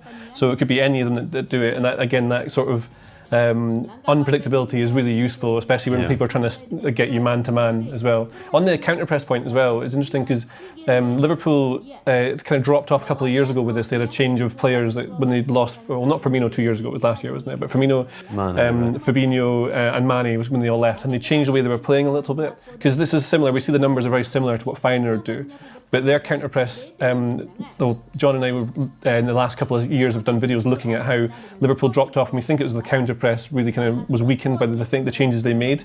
So there'll be something in there for Slot to try and fix what's not working for them in there at the moment. Do you know what's interesting to me? We've spent 15 minutes talking about Liverpool and tactics, and neither of you have mentioned Mohamed Salah, which is interesting because this comes in a week where Salah and Klopp had a famous bust-up on the sidelines. Very exciting. Alex Barker, though, thankfully, has responded to the notion that Salah might be, washed? Is that what the children are saying? Washed? Washed, yeah. Washed. Is he washed, Alex? Mohamed Salah is set to finish this Premier League campaign with his worst goal return in 7 years, which has led some fans to ask, is he still an elite player? Well, there certainly has been a decline in his goal scoring, and he's currently experiencing his worst form at Liverpool when looking at the underlying numbers. As shown here, during his early career at Anfield, Salah was scoring more goals than his expected goals suggested, indicated by the blue area. Over the last 3 seasons though, Salah has underperformed his expected goals on a more frequent basis. A trend which suggests quite a worrying conclusion for Liverpool fans. Salah's finishing is getting worse. And while that judgment may be a little premature, and Jurgen Klopp himself has said he's not concerned over Salah's missed chances this season, there is one aspect of his profile that seems to have weakened over time: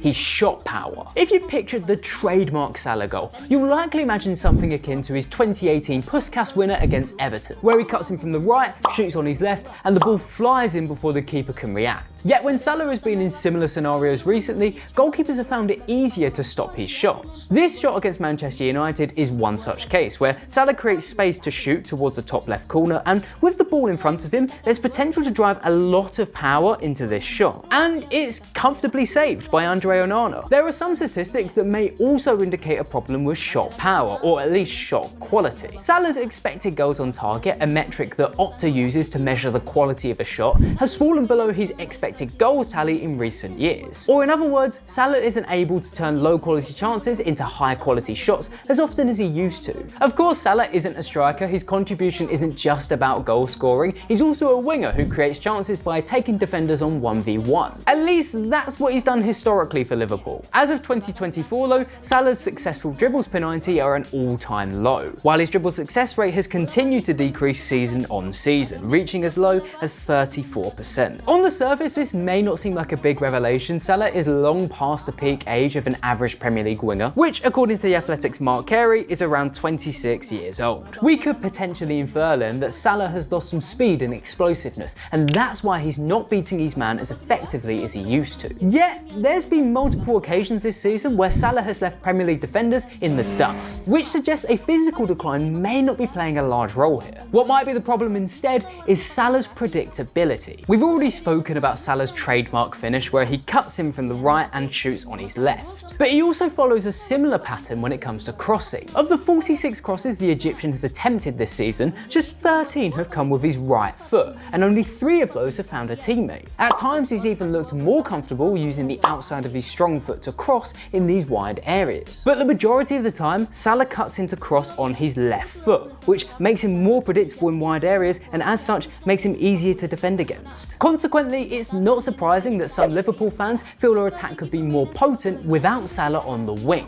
This doesn't mean that Salah needs to be moved on though, as while we focused a lot on what Salah's been getting worse at, it's time to bring attention to what he's been doing better. Salah is top of the Premier League for expected assisted goals per 90, with that figure an all-time personal best across his Liverpool career. His live passes leading to a shot per 90 figure is also at an all-time high, and many of these clever passes have come from more central areas. A good example of this was seen during AFCON, where Salah received the ball a little deeper before making a first-time pass that put his teammate in 1v1. Here's another situation in front of me where Salah is leading a Liverpool counter-attack and Darwin Núñez is making a run through on goal. Salah waits the pass perfectly, and if Núñez avoids hitting the crossbar, is another assist to his tally. So while Salah may have declined as a footballer in some areas, and he may even be past his best years, he clearly still has a lot to offer at the highest level. And maybe some tweaks to his role or even a shift in position could help cover for these faults while getting more out of his evolving skill set.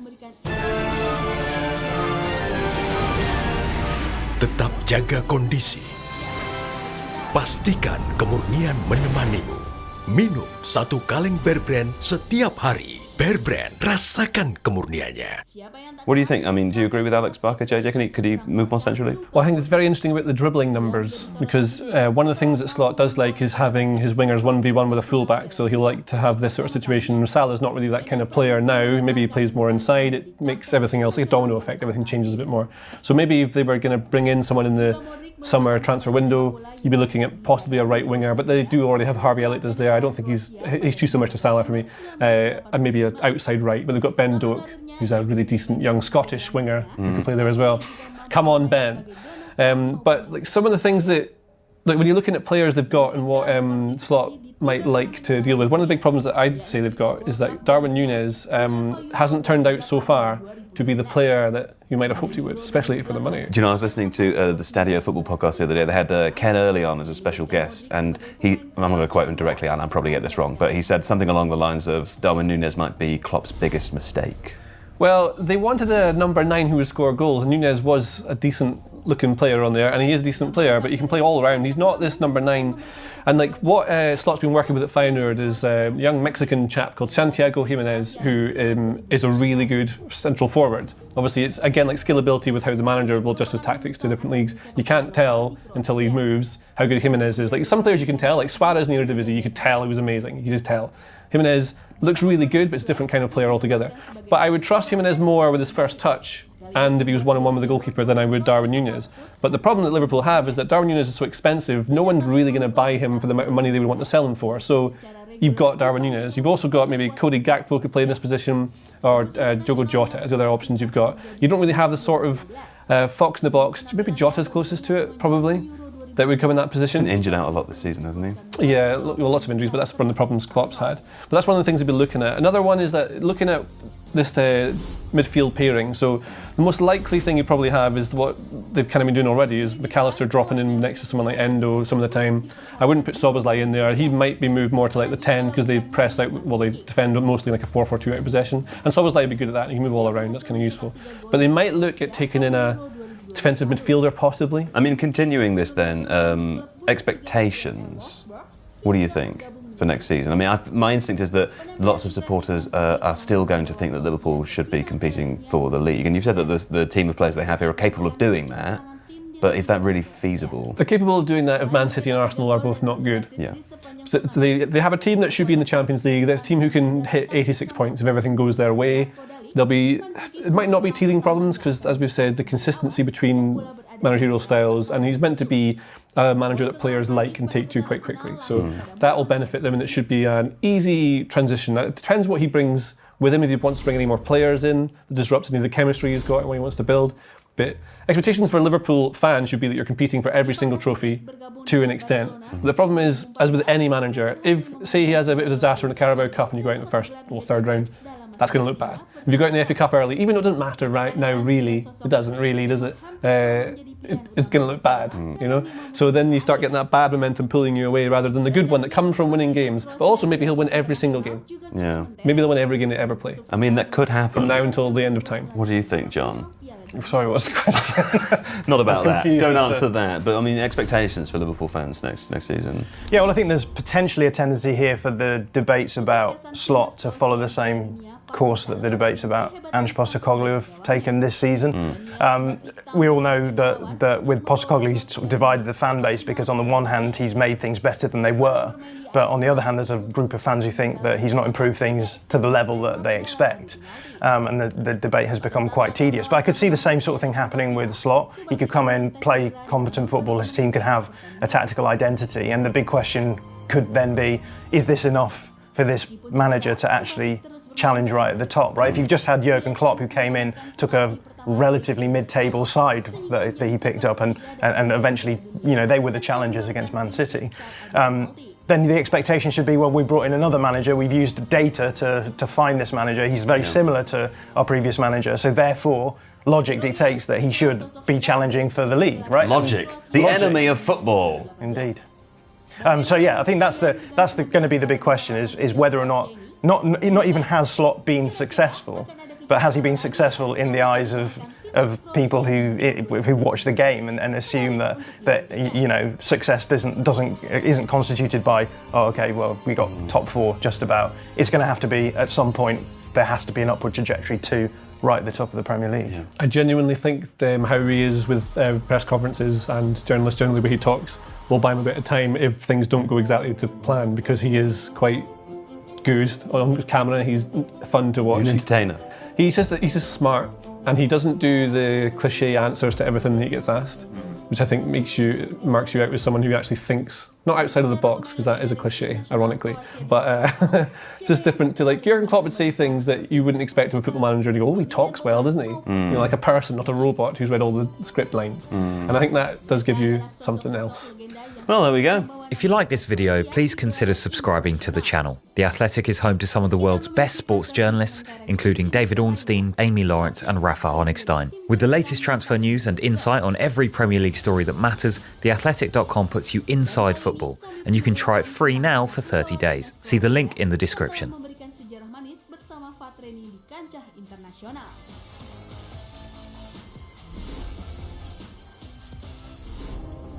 People will be watching the start of this stream back and going, that's how it all started when Manchester United won their first trophy in 6 years, because that's what we're looking to get to do today against Newcastle United at Wembley. Manchester United against Newcastle. Team news is going to come in, but before that, we're sponsored by Sneak. We're going to need it. It could be a long one. We could have extra time. We could have penalties. It could go late. Let's wait and see. But sponsored by Sneak. Please use the code SneakBridge. Links in the video description. Scan the QR code there as well. Get your starter pack where you get one of these and nine different sachets to try. Fantastic flavours there. I'm on the cherry bomb because it's red today, and we're looking at Wembley Way there on the TV screen, and Manchester United with a massive opportunity to get a bit of trophy wear, to get a trophy And the only cup we want Newcastle going home with tonight is one of those big, massive Sports Direct cups they used to be sponsored by. That's the only big cup we want them holding. We want United holding this trophy tonight. That's what we want. Let's see if we can get the team news up for you. I don't know whether they'll have it through the stats yet. No, they don't. No surprises there, to be honest with you, but we'll pause that on there for the moment. Okay, I will give you the team news because I think we all know what the team news is anyway, because it has been in for quite a while for both teams. Manchester United lining up with David De Gea in goal, oh God, I haven't got the team news on. They haven't got the team news either. Oh, I know the bloody team. I just want to make sure I've got it right. Man United. No shocks, anyway. I think there was a little bit of a concern that maybe we would see a Harry Maguire starting or a Scott McTominay or a bit of a rotation. I mean, I thought he might go with Sabitzer. I thought he might go with Wan-Bissaka at right back. He hasn't. He's gone with De Gea, Dalot, Luke Shaw, Martinez, Varane, Casemiro, Fred, Bruno Fernandes, Anthony, Weghorst and Rashford, which means, of course, we will see Bruno Fernandes playing as a number 10. I think there was some sort of some feeling that maybe we were going to start to see Bruno Fernandes playing as a winger more often now, but that's obviously not going to be the case. He'll be playing at number 10 today. Ollie is really a snake if he's with the Glazers, says HKN, and Newcastle must be humbled today. Annihilation at Wembley this afternoon, 5-0, says Aaron. Look, I don't know what's going on today. I don't know what is going on today. I've heard stories that Ole Gunnar Solskjaer is going to be sat with the Glazers. If Ollie's sat with the Glazers, I'm sorry, I don't know who's advising him. I don't know. Is this just a PR stunt from the Glazers to try and stay in power? I mean, what do they expect people to do after 17 years? Oh, he's sat with Solskjaer and Wayne Rooney likes them. Forget about the last 17 years. I just hope that's not going to happen, because I'm struggling with what Rooney said, and I'd really struggle with Solskjaer sat next to them. But so let's see what happens. But look, never meet your heroes. Genius in their feet, sawdust in their head. If he's done something stupid like that, then he's going to have to reap the whirlwind of it, isn't he? But look, we're here to focus on Manchester United's game against Newcastle United, and I can't wait for it to kick off. It's a bit like Barcelona the other night, isn't it? You just want to get to kick off and get going because it's Wembley. We're watching a game at Wembley. It's the first game at Wembley this season where you can win a domestic trophy. It's the Carabao Cup. You've got to take it seriously. Look, Pep Guardiola used to love winning this. Last year it was Chelsea against Liverpool. You can't disrespect something that we haven't won. We haven't won anything for 6 years. We've got to go out there and win today. There is a pressure. I believe we're going to win. I'm sure many of you do as well, but let's be honest, Newcastle have been a very good team this season. They're very difficult to beat. They have had 8 days off, and I think they'll be up for it. I really do. But I agree with the team. I agree. I think one of the first things I wanted to talk about. So let me just run through the team for you again. De Gea in goal, Dalot's right back, Luke Shaw's left back, Varane, Martinez, Casemiro, Fred, and Bruno, and then Anthony on the right, Rashford on the left, Weghorst through the middle.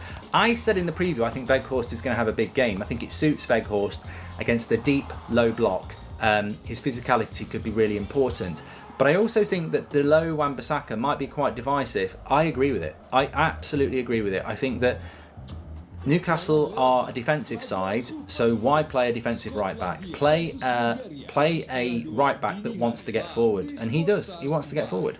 Come on, Man United. I think Newcastle will cause some problem to us, but come on, United. And Garnacho should have started today, and Weghorst on the bench as Ryan.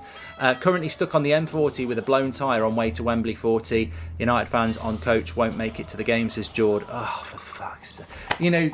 Jord, I feel for you. And I mean, let's shout them out. I mean, it's absolutely ridiculous, isn't it? I mean, it's always going to happen, but you don't want it to happen. There's so many buses, there's so many trains, there's so many people driving. You know you're going to get a story like that. But I hope that, well, look, there's still time. I hope you've got an hour. I hope you can make it, at least for part of it. At the end of the day, let's play for Jordan and everyone else on that bus that they do make it, because that's not a good story, isn't it?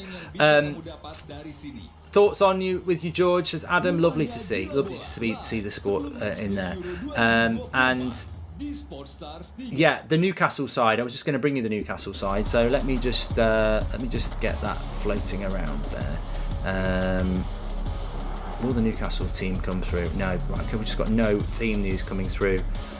I think it's because it's the Carabao Cup. They're quite slow at giving us the details. Right. Let's have a look here. Eddie Howe's talking to Roy Keane and Gary Neville and Les Ferdinand and David Ginola.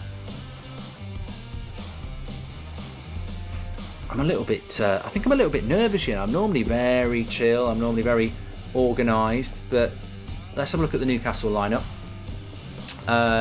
So Karius in goal, Trippier, Shaw, Botman, Byrne, Gomeres, Longstaff, Linton, Callum Wilson, St Maximin and Almiron, which means that that team that got leaked by Newcastle was wrong because they had Isaac playing in that.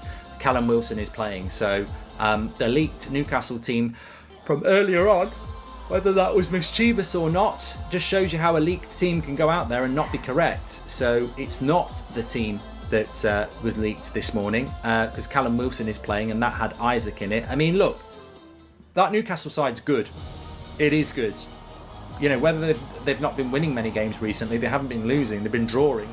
That's a good Newcastle side. Trippier, Shaw, Botman, Byrne, Gomeres, Longstaff, Linton, Joel Linton, Almiron, St Maximin, Callum Wilson. I mean, they can cause us problems today. They can cause us problems. But we've got to go out there and do our thing. The Glazers are going to be there as well. Interesting. Avram Glazer will be at the game. Look, nobody speaks for Manchester United fans. Nobody speaks for Manchester United fans. We speak for ourselves. We have our own opinions. But I'm telling you now, Phil Jones was part of the bloody hell. He was part of the punditry. If Avram Glazer thinks he can just walk down onto the screen when we will lift the trophy and everyone's going to start cheering him, he's a bloody idiot. Shane, welcome to the Members Club. Thank you very much. Do you think Maguire will lift the trophy if we win? Yes, I do, Marcus. And walking to meet up with the friends at the local Man United bar here in Philadelphia. I'm absolutely buzzing, says Ben. Well, let's hope everyone's celebrating. I think it's going to be very interesting. I'm still going to stick to 2-0. I think Man United will win it 2-0. I think that Newcastle will look to play on the break. I think defensively we're really good. I think Varane, Martinez and Casemiro are the triangle that really make the difference. But I think you do have to respect what Newcastle are all about. And I think that, you know, that's what makes it so exciting. I think it will be a really intriguing game. I think if they were to score first, it would be interesting. Karius, look, I want to just spend a minute on this because I've not really spoken about it and I've heard loads of people talk about it. What do you think about the goalkeeping situation for Newcastle? And I think these things tend to get overblown. When there's a weakness in a team or someone's missing, people think that, oh, you know, it's going to be a major weakness. And I don't actually think it is. I think that Man United just need to play the game they're playing. If he comes for a cross and he fumbles it, he fumbles it. If he goes for a shot and he makes a mistake, he makes a mistake. But we can't be thinking about shooting from 40 yards and stuff like that. We just got to play our game. And if he makes a mistake, he makes a mistake. But we've just got to play our game. I don't think we can purposely target their goalkeeper. Glad Rashford's playing, says Joshua Bowerwater. Yes. I mean, look, I've never even mentioned it because I always thought it was going to happen.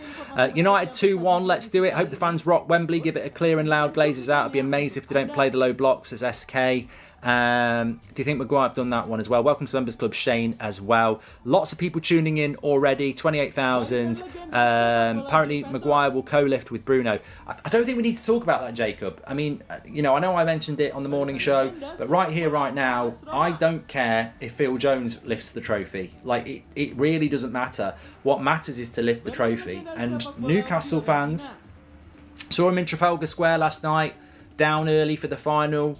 That club has always had massive support. It's an amazing football club in the way that it's just got such a huge support that they'll be absolutely up to the 90s on with excitement, and you know they're gonna want it. I think the atmosphere is going to be fantastic. They're going to want it. And look, I hear a lot of people saying, "Oh, everyone's Newcastle today." Well, Exactly. We need to use that as an inspiration for ourselves. Happy birthday to Ollie, says Harry King. Let's go United. Today's game is massive for our rebuild. Not sure if it's been said, but there's an error message in the red top left. Okay, thank you, James. And can't wait, Mark. I'm watching here in Adelaide. It's currently just after 2 a.m.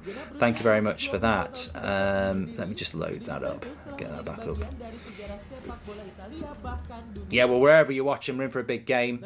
Carmine, thank you very much. Venki, welcome to the Members Club. And I would want to test Karius, though. He's not played a professional game in 2 years. Have to absolutely test him. I disagree, Kay. I disagree, right? And the reason I disagree with you is this. If you're playing this game and you want to test Karius, that means Marcus Rashford or Bruno Fernandes get the ball 30 yards out. There's a good overlap from Luke Shaw who can put a cross in. You ignore it to test the goalkeeper. You're changing your game plan. You know, the natural play is to give it to Luke Shaw because he's made the overlap, but you shoot from 30 yards to test the goalkeeper. I don't agree with it. If I was the manager, I'd be like, don't start shooting from stupid angles because you want to test the goalkeeper. I would be, no, don't, just play your natural game. You'll test him from 10 yards. Test him from, you know, good build-up play. Don't start testing him because, you know, you want to start shooting from 30 yards out. So no, I wouldn't do that. Thanks. But look, that doesn't mean you're not right, and that doesn't mean that we won't not do it. I will be a little bit like a jack in a box today. I can't lie. It's probably going to be. I'm going to be moving up and down like a yo-yo, if I'm honest, because I'm excited, as I'm sure you all are. Qatar need to offer $6 billion. Please no more Glazer ownership, for pity's sakes. They are there. They are going to be at the ground today, so I'm sure there'll be plenty of Glazer songs anyway, and they need to be reminded of that. Don't forget, we're sponsored by Sneak, sugar-free, low-calorie energy drinks. I'm on the cherry bomb today. Energy delivered to your door, sugar-free, low-calorie. Get your starter pack where you get one of these containers, 9 different sachets to try, some fantastic flavours. I'm on the cherry bomb. We've got purple storm, blue raspberry, electric mango, origins, sour apple. There's loads of flavours. Please use the code SneakBridge, scan the QR code, or go through the link in the description. Next day delivery in the UK, but also do ship worldwide. They do 40 serving tubs. They do fizzy drinks as well. Loads to get involved. Big shout out to Sneak. Sugar-free, low-calorie energy drinks. Thank you to Sneak there. And I'm going to be on that a lot today because we're going to have to pump it up. This could go to extra time. This could go to penalties. And it could, you know, any cup final can go to extra time, can't it? And you know, that's all. You know, you're always gonna discuss that. But actually, when you look at Newcastle's performances in recent games, lots of draws. So I think that's a big reason why people are talking about this game. This game could go to extra time. I don't know what's going on with the kits, but that is the United lineup. We've got an invisible midfield at the moment. Yeah, I'm not sure quite what's going on there, but it is there. Let's have a look what it's done for the Newcastle team. Yeah, theirs seems to be absolutely fine. It's just ours that's a bit all over the place. But we'll get the stats carousel rumbling around. Remember, that's sponsored by OneFootball. You can download that for free. Get all your latest breaking football news and transfer news on the OneFootball app. Thank you very much to them. But how are we all feeling? Make a legend of the chat sweater, says Sam May. Thank you very much, Sam. We could be witnessing the first steps in an iconic United era, says Lee. Not if the Glazers stay, Lee. I don't want to be negative, but this is not the start of anything special if the Glazers are staying. We won't be able to keep up, even with Ten Hag. And sure to score at Wembley again, says Maxwell. Hello, Mark and everyone. Let's get United, says Barmer. Thank you very much, Barmer, who is a legend of the chat. If you know, you know. Thank you very much. You've got to pump it up. You've got to pump it up. And they're going to overrun our midfield, says Moses. Teal, welcome to the Members Club. And nervous, says Tian. And Lord Karius get in. Phil Jones is covering the game and don't want to hear the word penalties, says Joshua Bellwater. I hope it's not invisible for the game. We're back now. We've got it's not invisible anymore. You're looking smashing today. Do you want De Gea if it goes to penalties? Says Per Eric Klassen. Look, I thought De Gea nearly saved that penalty anyway. I think he slipped a little bit. I think he nearly saved that penalty against Barcelona. So, Shay Shea, welcome to the Members Club. Thank you very much for joining. What's your thoughts on the team? That's what I wanted to establish. What are you thinking about the team? Let me pop it up on the screen. There's the sneak thing, but let's just pop the United side on the team for a little bit and just pause it. What are your thoughts about that United side? Because I actually don't have a problem with it. I think it's let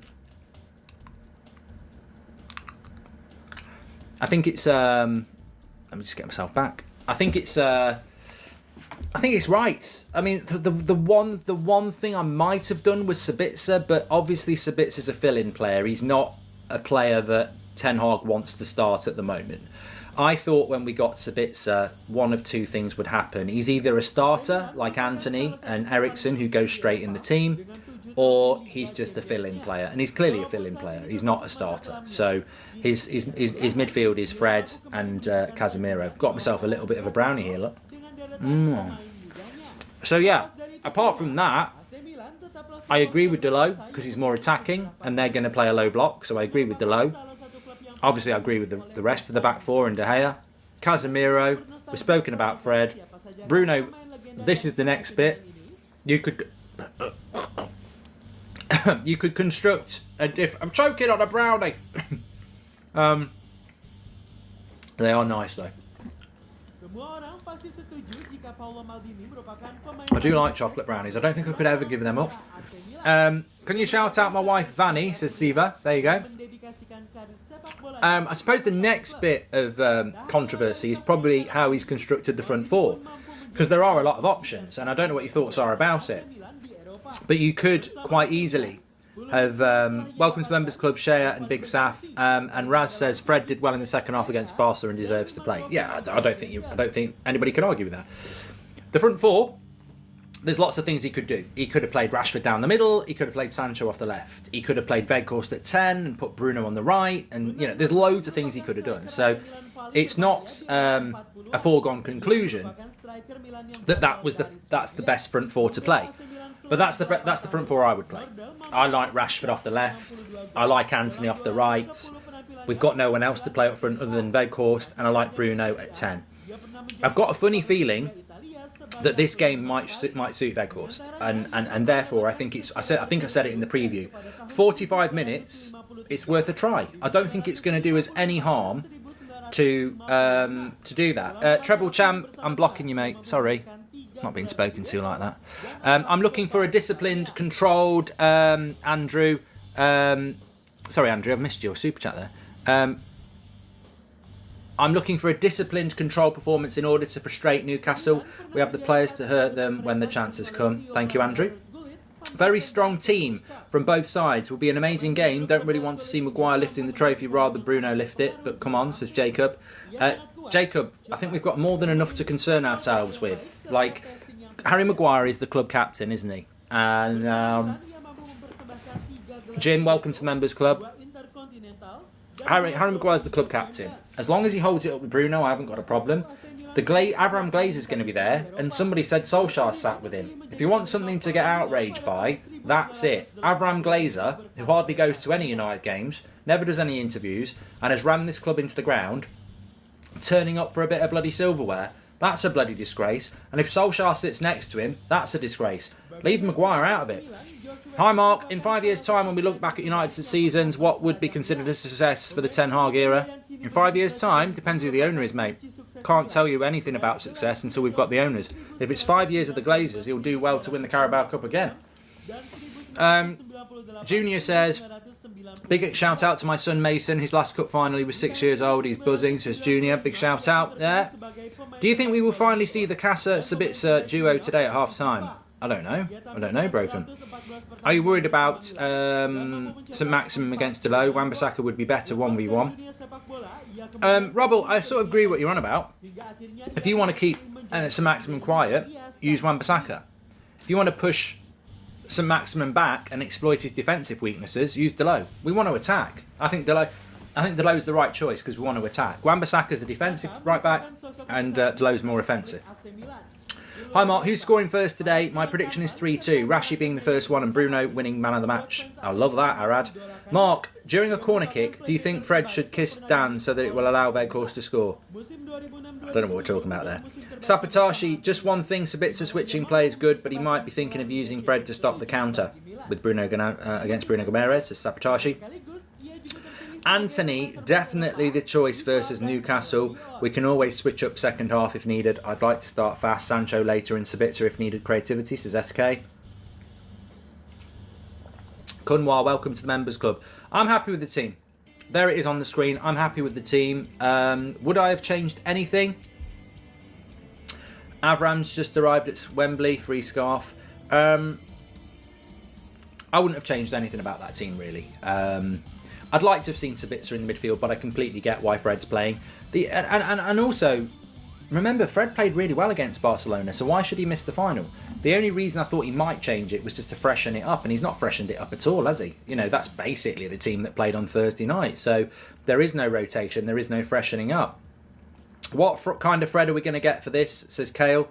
And after seeing what Felix has done for Chelsea so far, are you glad we didn't get him or think that Ten Hag would have got the best out of him? I watched Chelsea play today, Luke. I don't think there's anything wrong with João Felix. I think he's playing against the back five with a striker like a bag of cement. I would love João Felix to have come to Manchester United.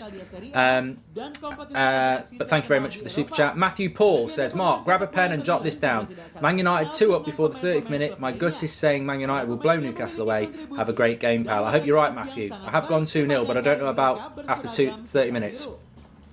And Thompson says, I'm watching from Iceland. I love the team at the moment. Thank you for all your hard work. Hope you enjoy the day. And you too, sir. And Michael's been a member for 10 months. Thank you, Michael. And welcome to Members Club, Lilo. Yeah, I'm going to go 2-0 to Manchester United. But I think Newcastle will make it difficult for us. But also, look, it's not our job to analyse Newcastle. We're Manchester United, and we analyse Manchester United. I don't think we're going to play in this game and bottle it. You look at the Europa League a few years ago under Solskjaer, we bottled it. But we didn't have Rafael Varane. We didn't have Casemiro. We didn't have Martinez. And those three players are winners. Like, Martinez has just won the World Cup, but he's also won the league titles with Ajax. Varane and Casemiro have got, have won the Champions League more times than we've had hot dinners. This is the difference with this team. For Newcastle, there may be a weakness there that they don't know how to win anything. As a club and as a squad, they don't know how to win anything. They've got no winners in that team at all. I'm sure people will say in the chat, well, they have got players that have won trophies. But, I don't think Kieran Trippier's a born winner, is he? He might have won something in his career with Madrid. Correct me if I'm wrong. I think they might have won the league, actually. But, yeah, it's not the same.